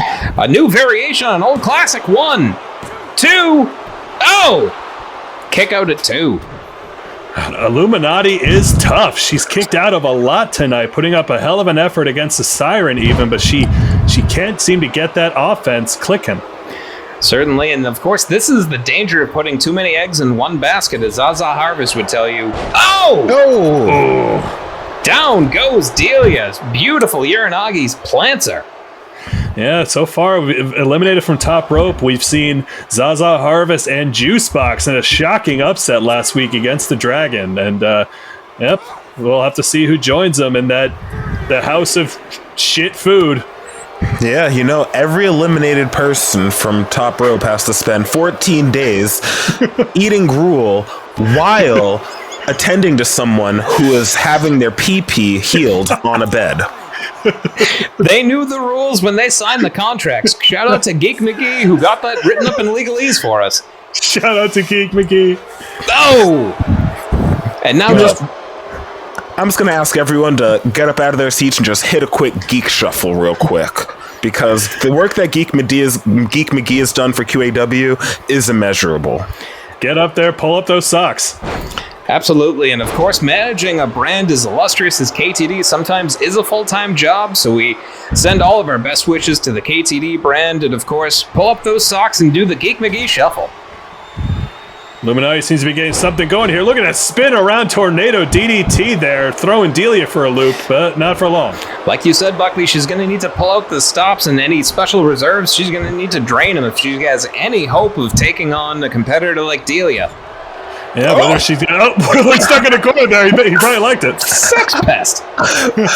That man, the tenure is way too strong because any other time he'd be fired. No, he certainly would. Gotta wonder what's going through the mind of Delia, who of course has acknowledged the advances of Willard. Whoa! Whoa! Avalanche Falcon Arrow, courtesy of El Mejor Luchador. God, every week Delia Payne busts out something new. My goodness, if you're gonna steal from the best. Cover. 1, 2, kick out a 2. Of course, referring to El Mejor Luchador, the God of Fire, the new well, I guess guardian of the dragon who has been studying up with Wayne King. Oh, look at it snap the elbow of Illuminati pouring it on. Speaking of, it seems we got that video earlier. Wayne King has been fired. Perhaps their connection was too strong, made El Mayor a little nervous, but now, big foot stomp there from Delia. Will the reign of Tommy Jr., fuck Tommy Jr., see any ceasing to his endless firings? We'll have to see, but now, this new variant coming out again. Train of Pain on Illuminati. 1, 2, 3, 2 times the charm, and out goes Illuminati. A rough night for Illuminati. Yeah, it's been a real tough one for her, unfortunately. Out of the Swole Tournament of Champions and out of Top Rope, folks. She joins Zaza Harvest and Juicebox in the Gruel House. You go 10 to those PPs.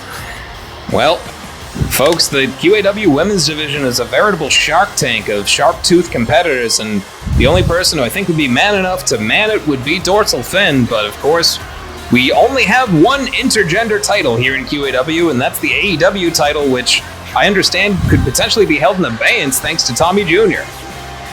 We'll have to see. Hopefully somebody can get that belt off of that piece of shit soon. He doesn't deserve to hold it, but either way, folks, the night rolls on. Thank you so much for being with us tonight. Come back every single Thursday at 8 p.m. Eastern Standard. Give a follow and a subscription to 2MB Studios if you can. But we're glad you're here, and we hope you're staying safe. So don't go anywhere, because right after this, we saw CHC, and now we see her mom, BMD, Big Mama Don's, take on Claire Bear in the Swole quarterfinals. Who's going to be woman enough to secure that advantage as, again, the QAW Women's Division rolls on? Will it be the Flash Knockout Kick? Will it be the Ear Piercer? Stick around to find out. Fast.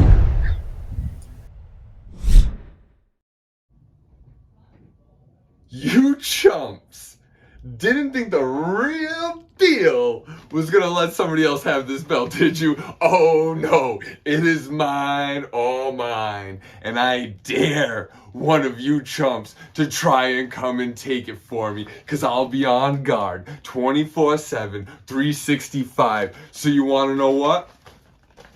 Come and take it.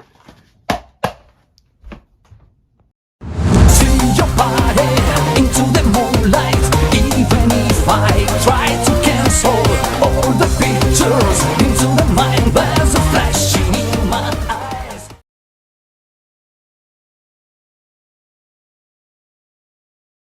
Wait, I'm fighting a bear this week? Like a grizzly bear? Claire Bear? So disappointing.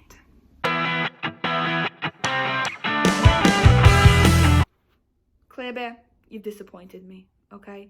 And that is because the only type of bear that I respect is a mama bear.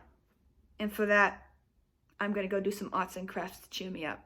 Come take a look.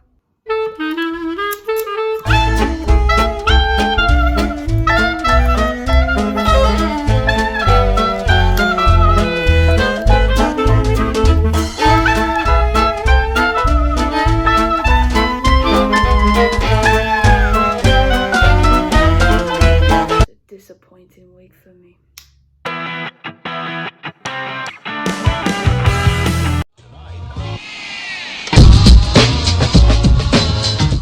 Mama Dots, I know you've been in the game a while. You're thinking, Claire Bear, she's a newbie. Well, I got news for you. Claire Bear, she's off the scrunch. She's off the Claire Bear juice. See, I don't need that shit no more, because I get this. Specially prescribed from the Love Doctor. Ooh, baby. So that Claire Bear can learn to love herself. This is a mix of a bunch of my sweat and a bunch of my lover's sweat, some lemon juice, some herbs I picked from my garden, and I'm not gonna lie, I put a little bit of Clear Bear juice in there just to boost her confidence. Oh, that's right. See my body? Fit. My mind? Clear. And my wit? Oh, bitch. It is sharper than ever. Hit it. And go. Mama Don's so old, her prom date was Playboy Prometheus' granddaddy. Mama Don's so dumb, she thought a 3 count was something you buy at Wendy's. Mama Don's so hairy, she walked into the announcer's booth and they thought she was Lackalexi. Mama Don's so ugly, she walked into the announcer's booth and they thought she was Tommy Jr. And stop. How do you do? How do you do, Wes? How do you do? You got some solid burns in. Plus 1 bonus for Tommy Jr. You're ready, kid. I'm gonna knock you out. Mama said knock you out. I'm gonna knock you out. Mama said knock you out. Oh, baby. Doctor, prescribe me something. I don't think I can break out of this spell. The Swole Tournament rages on. Semi-final action with BMD. Big Mama Don's taking on Claire Bear, the Queen of Icing. Claire Bear picked up that win last week over Miauri and by a countout. And Big Mama Don, she won that initial Swole Rumble. She won an advantage from Swole Brittles, but that advantage has yet to be revealed. So either way, we'll have to see how she fares in one-on-one competition with, I don't think her and Claire Bear have ever faced off one-on-one. So yet another fresh matchup tonight. Big Mama Don's has only ever been defeated in action when there's been, well, shenanigans, to put it lightly. Her daughter, of course, Cold Hard Cashin's cohort, Delia, they've always been a thorn in the side of BMD. Certainly, Big Mama Don's considered by many to be an uncrowned QAW Women's Champion, and certainly is looking to make good on that prophecy herself.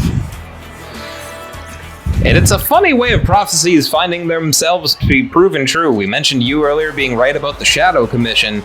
Is Claire Bear going to find herself atop the QAW Women's Mountain? Oh, let's see. There she is. One half of the QAW Women's Tag Team Champions, a former Jingle Bell holder. Claire Bear working on her redemption story, and she's moving along quite nicely. One of the things you have to admire about Claire Bear is that you see bitches brew. They are inseparable. Whoa, it's Uterus! Oh my god!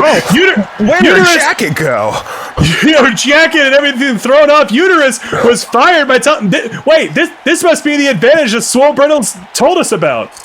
The advantage is that Uterus is an attack Uterus? She Uterus attacked Uterus on her. But Claire's in the ring. This match has got to get started. Claire Bear's been thrashed by a bodily organ, and now, whoa, BMD, she's not...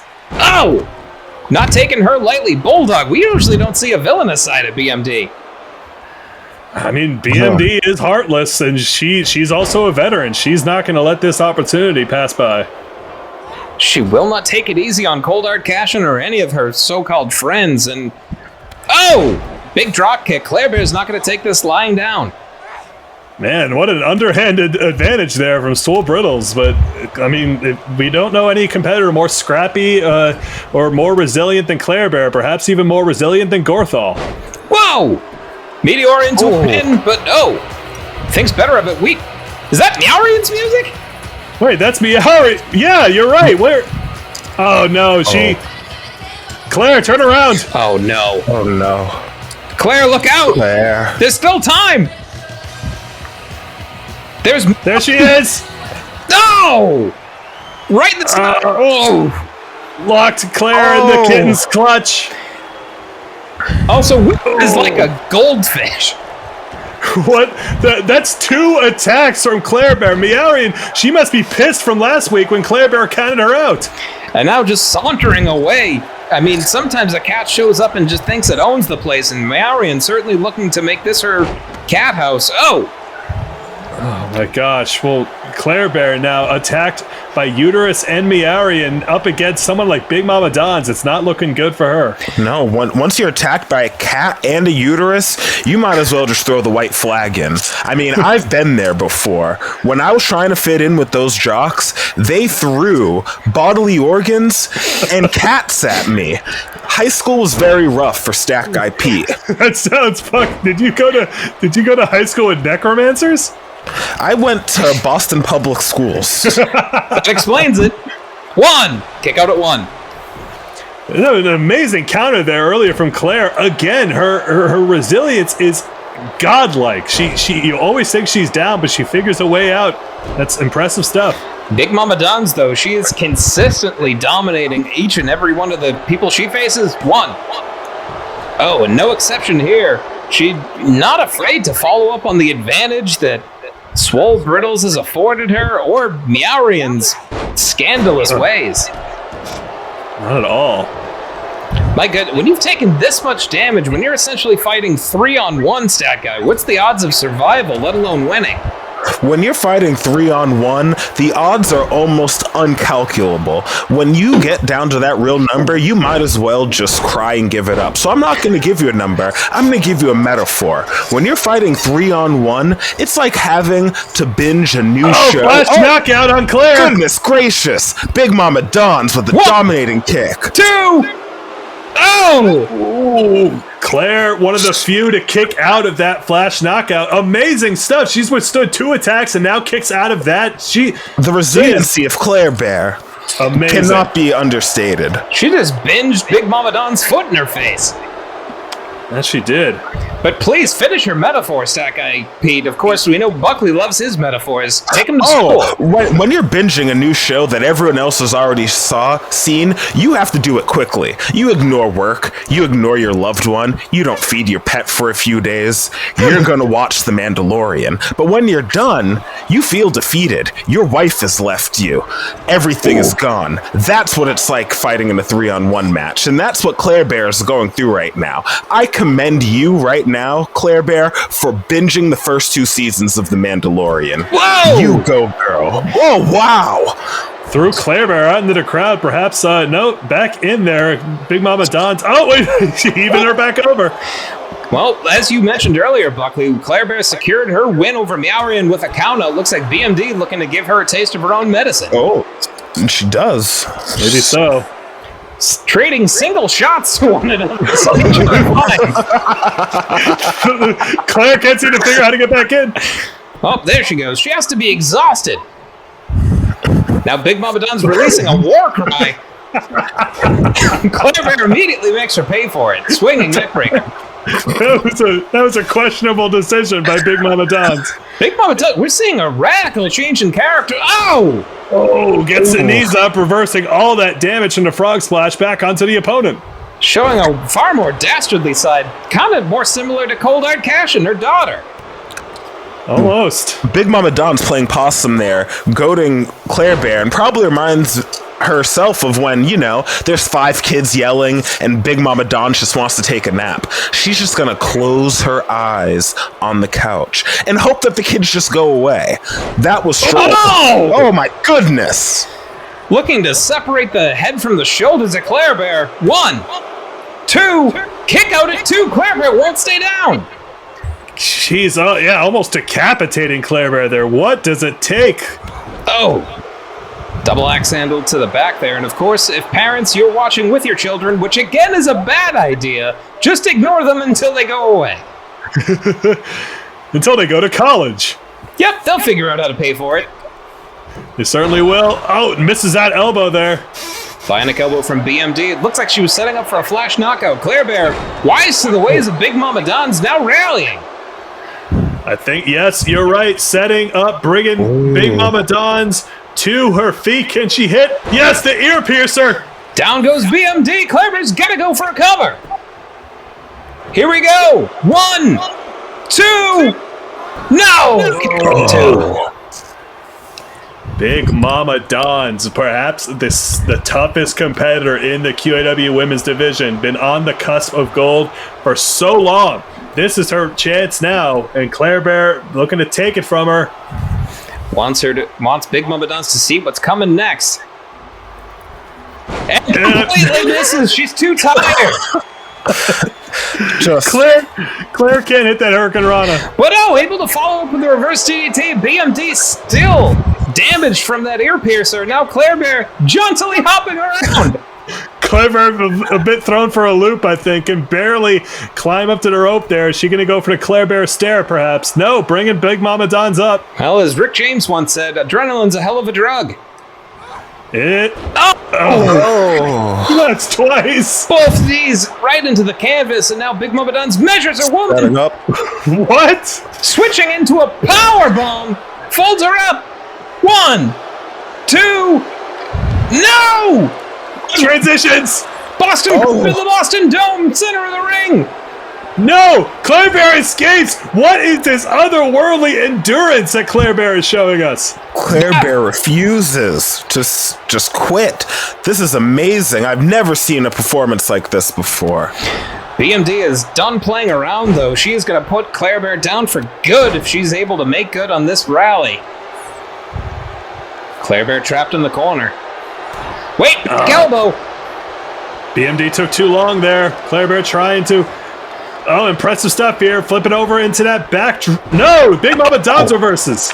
That could have been the last gasp there from Claire Bear. BMD looking to shut the book on Claire Bear. Sends her into the corner one more time. An ear piercer for her.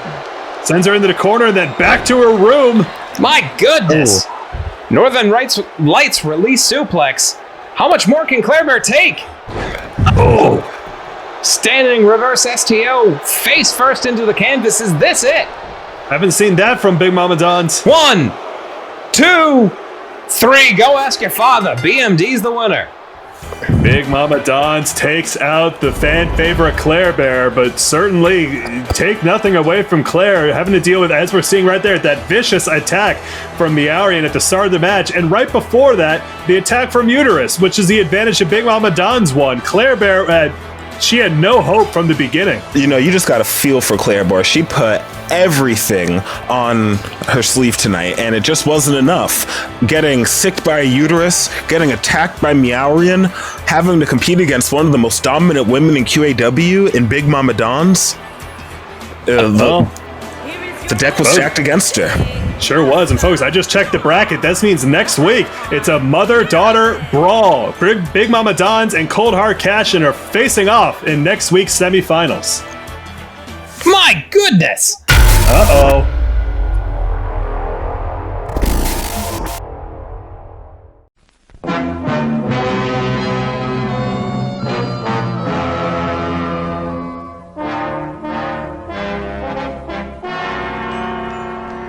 Okay, Venus? Okay, Steve. Right. Let's go.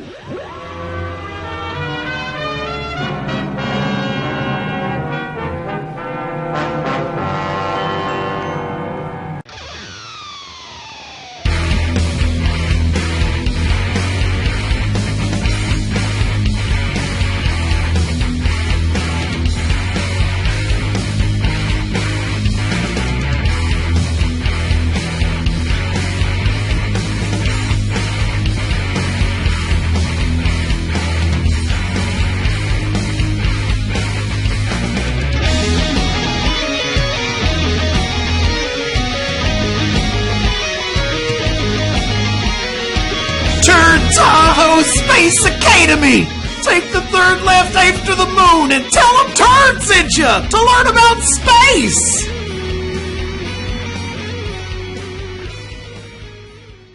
Hey, you. Yeah, you. Has this ever happened to you? You're trying to wash your hands, you test the water temperature, it's fine. So you suds up and go about your business. But you got an old faucet and you didn't leave the handle in the perfectly right position, so it's slowly growing scaldingly hot. Now you're scrubbed up and ready to rinse, but that's not gonna work, idiot. What are you gonna do? Try and adjust the faucet with your slippery, soapy hands? What is your other option? Leave? No. You call me. I'll come help adjust your faucet. Seriously. You call, I pick up, I'm in my car, on the way. I'm already there, I'm at your door. Hey, it's me. You call me to adjust your faucet. And the door is locked. You gotta open the door. I'm here to adjust your faucet. Okay. Now just come on. I'm here to help you. I'm here to help you. You just got to come over here and unlock this door. Unlock the chain. Come on. Come on. I'm here to adjust your faucet. Come on. Just let me in now. Come on, buddy. You gotta let me in. You gotta let me in. You gotta let me in this door. You gotta let me in this.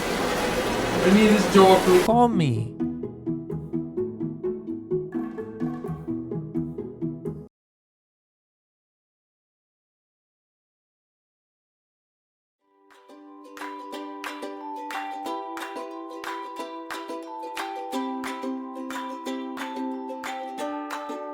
Good people of QAW, this is Kung Fu Bruno, martial artist and aspiring hand model, here live on the banks of northeast New England to ask the peers of Steel Eagle who they think will win in tonight's contest. Yours truly, Kung Fu Bruno, lifelong martial artist, or Steel Eagle, patriotic bird person. Here's one lucky couple who seems a bit shy of the camera. You there, Mr. Goose. Who do you like on tonight's contest? Now, don't be shy. Fair enough. Make the people wait for you. You there. Are you familiar with Steel Eagle? No? Well, the geese may be silent, but nature itself whispers the name Kung Fu Bruno.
Well, we've seen what geese think of Kung Fu Bruno. What does a Steel Eagle think of him as they square off in one-on-one action? Wow, I've never seen a goose shit like that since college. We all have very different experiences of college. I could have used a bucket of goose shit to put the fires out that were burning down the buildings of the stat building. You know, now that we're back in Boston, I actually went over to Cambridge to visit the building, and I actually saw that it's just a JP Licks now. It burned for 40 years, and it turned into a JP Licks. Famously, fire retardant goose shit. Buy it in your grocer's freezer. Or at QAWmerch.com. Oh my goodness. Buy 3 canisters of goose shit and get a free can of whoop ass.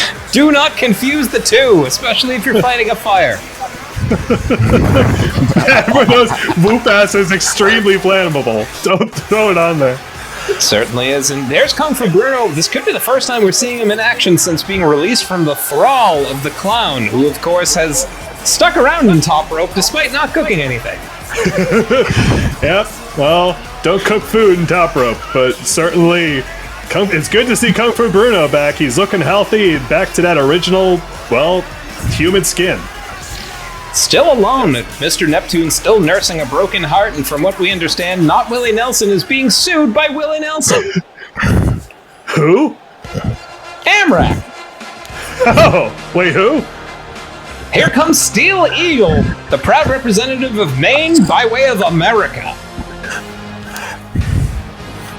Boom. Excellent martial arts stylings in the woods of the great northeastern north.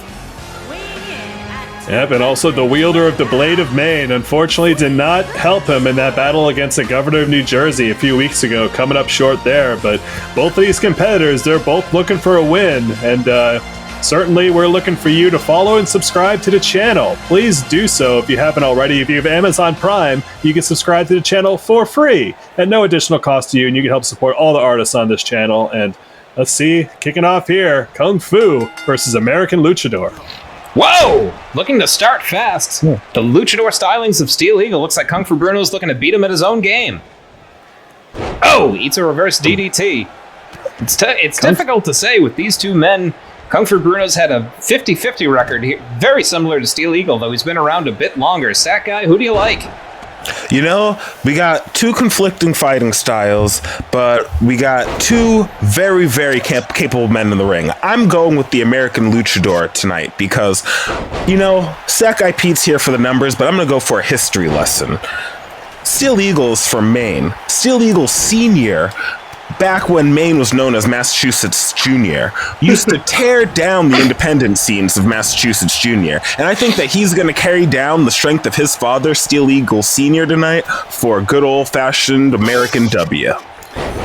Well put. Shout out to POM, probably Oklahoma, or excuse me, PMW, probably Maine Wrestling, one of Turd Tahoe's many territories. Certainly.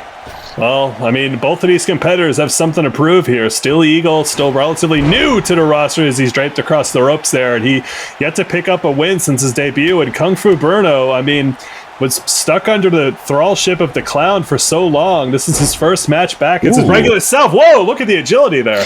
Unable to get a foothold against, the French Fried Potatoes, who we saw last week, have added an actual Frenchman, Chester Maillard. And speaking of, folks, next week's main event, the French Fried Potatoes is in full take on the Pantheon in a big 3-on-3 tag match. So make sure to come on back next Thursday, April 22nd at 8 p.m. Eastern Standard Time. Ruh-roh, Steel Eagle's got Kung Fu Bruno in a hell of a bind. Cover. Willard taking his sweet-ass time. Willard, come on. Well, he may have cost Steel Eagle the count on that one. Good thing he's got tenure. He gave Kung Fu Bruno some time to rest there, apparently, but Steel Eagle right back on him. Steel Eagle, he might take the disguise, but he's just as good as keeping his opponent grounded. Certainly is. Now, Kung Fu Bruno working his way up. Steel Eagle with an excellent ground game. Despite being a luchador, you have to be multifaceted, dimensional to be successful here in QAW. You do. Big jumping clothesline there from Steel Eagle. Now clapping it up, trying to get the fans on his side. These fans, less and less patriotic since being trapped by us in the QAW. Well, we did annex the Boston Dome. This is technically now part of the governor of New Jersey's New Jersey, so this ain't Boston no more. Welcome to the Boston Jersey Dome Jr. Now trapping the legs of Kung Fu Bruno. Oh, excellent tactic. You take away the buzzsaw kicks, what does he have left? Those vicious knees of Kung Fu Bruno, but now Steel Eagle up to... on his ass. He landed as light as a feather, too. Certainly did, and that ass-based offense here in QAW has led many a competitor to victory. So absolutely. These two men feeling each other out. Big back suplex and a beautiful kip-up. Steel Eagle light on those toes. Steel Eagle, ever the showman. I believe that he actually, his mother is a pig, and I think that he used to be a horse showman, right?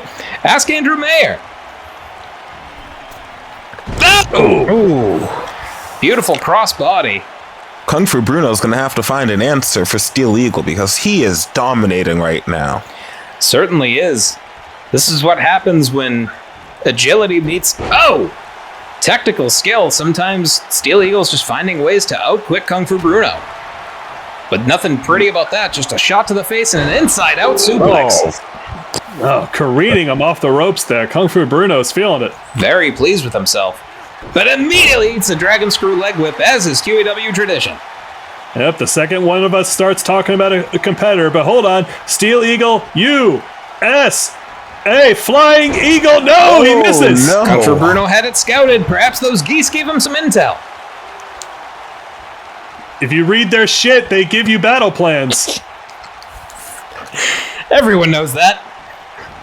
He just stood there and looked at. Hold on. Whoa. Oh. 1, 2. Oh! Bit of a tumbleweed sunset flip there. Still Eagle pouring it on. He's got to keep him down for a 3, though. Oh! Oh, God, brutal. Kung Fu Bruno had an opening there, but perhaps still some influence of the clown that left him dazed momentarily, and Steel Eagle is capitalizing. Whoa! Stun gun over the top rope there, but misses a stomp. Ask Boof Wellington, our Twitch statistician, how many missed stomps there have been tonight.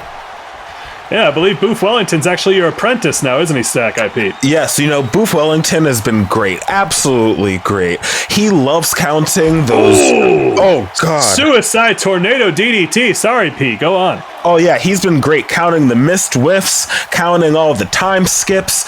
Me and Boof, we're great.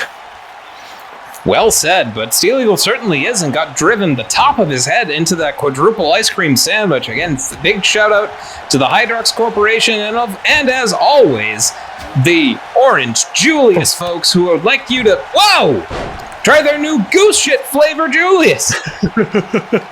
Cover. 1, 2, quench that thirst or put out a fire, Now, guys, I'm going to be honest. Orange Julius provided us with these goose shit smoothies, and let's be honest, I'm the only one that's drank mine so far. Why aren't you guys drinking your goose shit smoothies? Well, I'm too enraptured with the action. Triangle submission. Whoa! Broken up by a powerbomb from Steel Eagle. My doctor told me to avoid eating shit. Good doctor! Absolutely. Throws Kung Fu in the corner there, but wait, hold on. Yep. Looking to perhaps fly again off those ropes. Oh, beautiful crossbody. A la Magnifique Nordique, the master of the crossbody. Absolutely. Ooh. And of course, if you want to read up about more of the accomplishments of the Magnifique Nordique, check out his LinkedIn. And also make sure to check out Stack Guy Pete and Boof Wellington's podcast, Stat Asses, where they talk about statistical methods and eat nachos. Do you think they could get David? Diamond David? Probably not. He's already done one podcast. That's fair. Oh, boot to the midsection there. Steel Eagle takes him around, swinging neckbreaker. Ooh. 1, 2, combination body press almost upsets the martial artist. The combination body press adds about 5% more body and press than a regular non-combination body press. So good on the Steel Eagle for implementing that into his arsenal. 1, 2, 3, a patriotic exclamation point. Steel Eagle back in the win column. The American people's elbow plants it in the center of Kung Fu Bruno's only recently human again heart. Steel Eagle picks up his first win in a while. Sharpening the blade of mane against the gristled, steely visage of Kung Fu Bruno. Well, take nothing away from Kung Fu Bruno. It's good to see him back in good health, and best of luck to him in the future. But folks, don't go anywhere. Right after this, it's our main event. The final match of the Swole Tournament Champions quarterfinals. Delia Payne returns to the ring to take on her eternal rival, Payne Austin. Who is going to be the superior battling Brit? We saw Delia competing earlier. It didn't turn out well for Illuminati. Let's see if one half of Bitch's Brew is going to be able to turn lead to gold. Yeah. Juice box busted open. 1. Kick out at 1. The juice is loose! Oh my god! Now die. Holy Tahoe!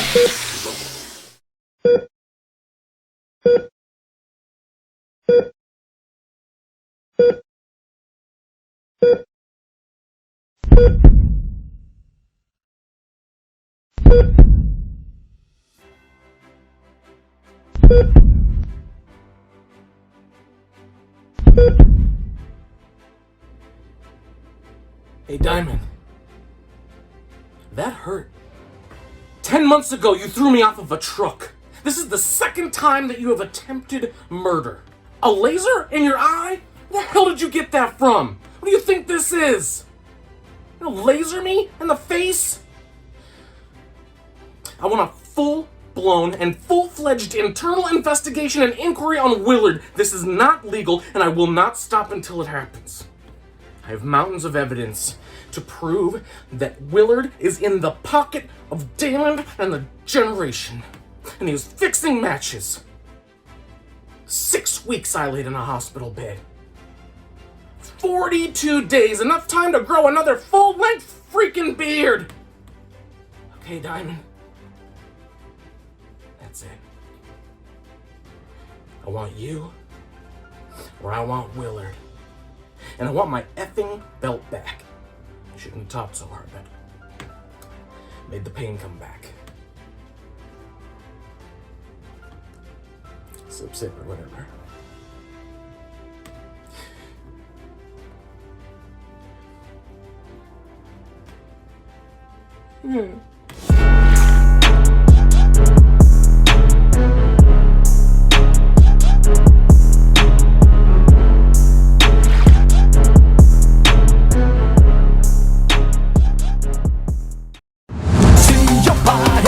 Into the moonlight, even if I try to cancel all the pictures into the mind, there's a flashing in my eyes.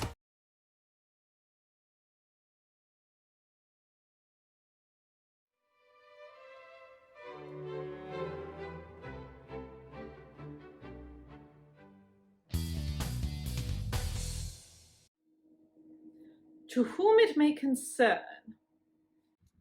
Dear daft wankers. There's been some confusion at the tournament of Swole. Of course I'll aim for victory, but of course I'll rise above it. For I know I'm one step closer to the belt yet. There's been some collusion, for my next opponent is a disrespectful degenerate who uses bad language. And also she burned down my house. A cunt.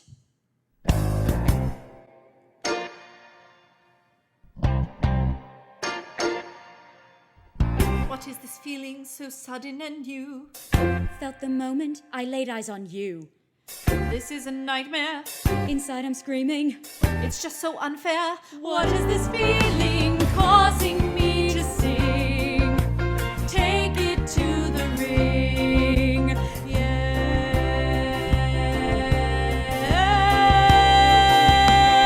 Yes, loathing, unadulterated loathing for your booze, your books, your clothing. Let's just say I loathe it all. Wanna stop your face in every way. You are a disgrace to the UK. Just simple utter loathing. Oh my God, you must be joking. You cannot be my opponent. Something must be wrong. Though I do admit I'd rather pass, still I think I'll stay and kick your ass. And I will be loathing you my whole life.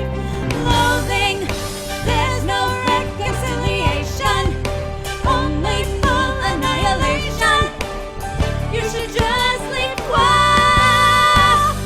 When I pin you down, you must submit. There is only room for one true grit, and I will be loathing for forever. Loathing, truly, deeply loathing you. My whole life long.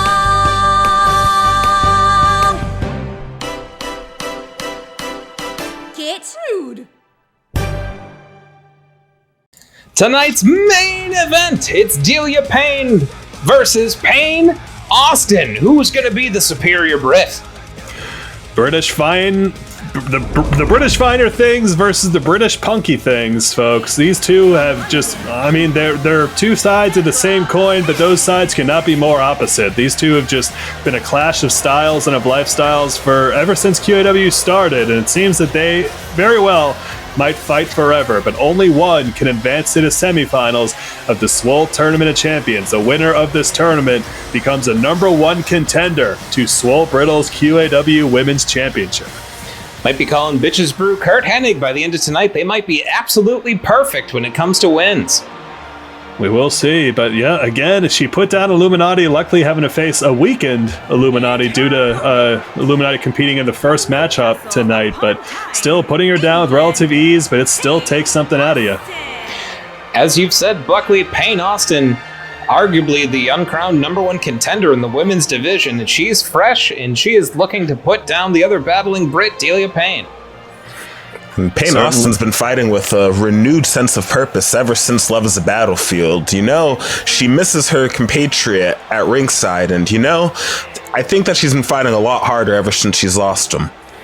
Looks that way. She looks like she's moved on. Looks like she's adopted a new attitude, and we'll have to see if that pays off and allows her to take down her rival.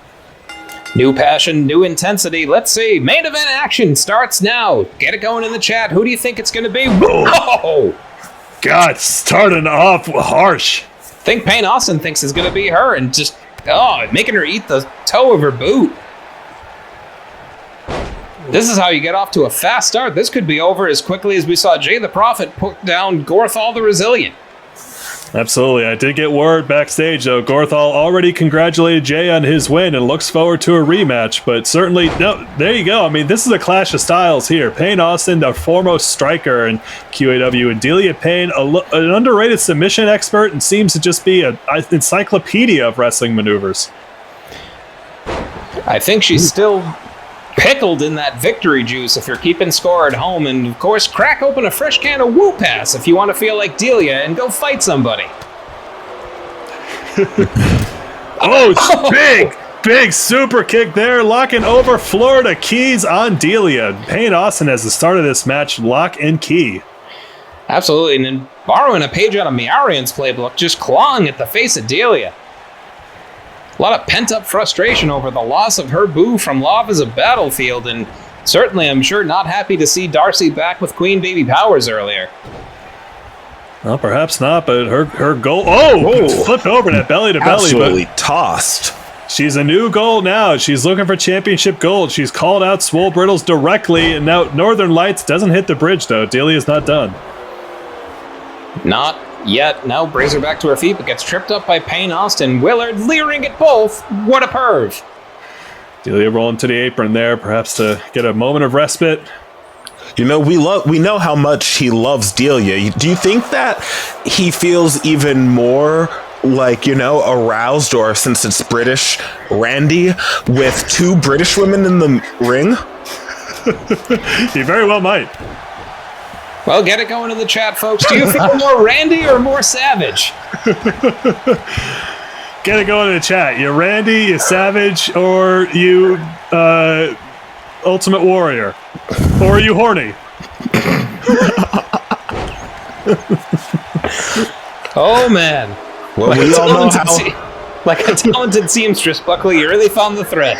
God, man, I am as good with words as, there's a move. Well said. Kick between the shoulder blades. 1. Oh, and I think Payne knew that wasn't going to be a 3 count, but just wearing down Delia, who's already had a bit taken out of her, having competed once tonight. Yeah, Payne Austin capitalizing for sure. Been relentless. Delia Payne there. Carries it all the way. Whoa. Buckle bomb. Head bouncing off of that turnbuckle. A bit of whiplash for Delia. You Counters know, with a... Go ahead. The buckle bomb usually compromises 5 vertebrae, but due to the smaller stature of Delia Payne, only 3 vertebrae were compromised on that buckle bomb. She's already making up for it, locking Payne Austin to figure 4. We've seen Delia be victorious with this, using those 2 good vertebrae. Ugh. Eats a slap to the face. Yeah, Payne Austin knows the best way to get out of that one, and that's, single leg code breaker. 1. Kick out at 1. Hey, Buckley! Yeah. What did the British hand say to the face? What? Cheerio! Okay. Whoa, train of Payne there out of nowhere on Payne Austin. Go back to the more vicious variation. 1, 2. Oh, Payne Austin almost kept down. Delia almost pulled out a perfect record tonight. Yeah, can she go 2-2? Could she be the... Oh! A la Eddie Cation nailing that moonsault. On her first try, again, every single week Delia Payne busts out something new, but we've seen this before, Spanish bomb. Oh! But doesn't go for the cover, and that hesitation costs her Payne Austin right back up. Now Payne Austin perhaps looking to... Oh, standing switch gut buster there, but running in? Oh! Completely turning Delia inside out and turning herself inside out. Amazing stuff from Payne Austin. Oh! Rising knee My into a neck breaker. goodness. She is tying those combos together. Just an absolute wrestling clinic right now. My goodness. Wait, Stack Guy Pete, looks like you're levitating above your chair. What's happening? I have no idea. Oh my goodness, I'm floating. Stack Guy, don't get too excited. Oh God, pull me back down, Buckley, please, I'm scared. I don't know what's happened. My interface has completely dismantled. Oh, okay. It looks like we're fine. My goodness. I wasn't really afraid when Harvard was burning down, but just then, that was scary. Well, we sometimes have gravity wells and pocket dimensions in our corners. I think we've experienced for the first time it making its way to the booth. Seems that way. Can you hear me? Yes. I can't, okay, thank God. Oh. Sorry, folks. A gravity well just burst through the thing there, and it almost killed me. Well, through the throbbing maw of time, we were able to pull back both Stat Guy and Buckley. Perish the thought that Mike Mann would ever do this alone. Absolutely not. Might have to get a soundboard or something. Well, submission locked in again by Delia, looking to tap out Payne Austin. My goodness, now just wrenching back. The arm and shoulder dislocating on Payne Austin. What do we got here? Still locked in there. Oh, boot to the midsection reverse now trips up Delia. I have to calibrate my settings here. I need to get back in the same time signature as you all, but hold on. Are you seeing a single leg Boston Crab from Payne Austin? We are. You're back in the timeline. I'm back in. Holy, I saw alternate versions of myself. More successful, handsomer, but also dead. Oh no. Nothing worse than seeing a successful corpse. That corpse had it all. Except a pulse, and of course, folks, check the pulse every week. QAW is live every Thursday at 8 o'clock, only on 2MB Studios. Be sure to like, share, subscribe, tell your friends, tell your enemies, as Delia's looking to turn her enemy into a tap-out. Is this the darkest timeline for Payne Austin? She's already lost Monster Darcy. What else more could she lose? Her dignity? Could be. Perish the thought, but now are we seeing Delia? Hold on. Perhaps looking to lock in. Yes, her figure four again, the Delia lock. Delia lock cinched in, but Payne Austin literally punching and slapping her way out. Wow. Payne Austin taking control of this match like the country of India would like to take control of the artifacts that the British government has taken from them and displayed in museums. And knocking some sense and sensibility into Delia Payne there, but Delia immediately reversing back, folks. This crowd is on their feet. That artifact fact brought to you by My Globe. Oh, soul food there to Delia. Oh my goodness. You know, the British people are known for their soul food. The best soul food in the world can be found in the UK. That's definitely true. But hold on. Printing press on Delia Payne. 1, 2, kick out at 2. The cradle of civilization, London, England.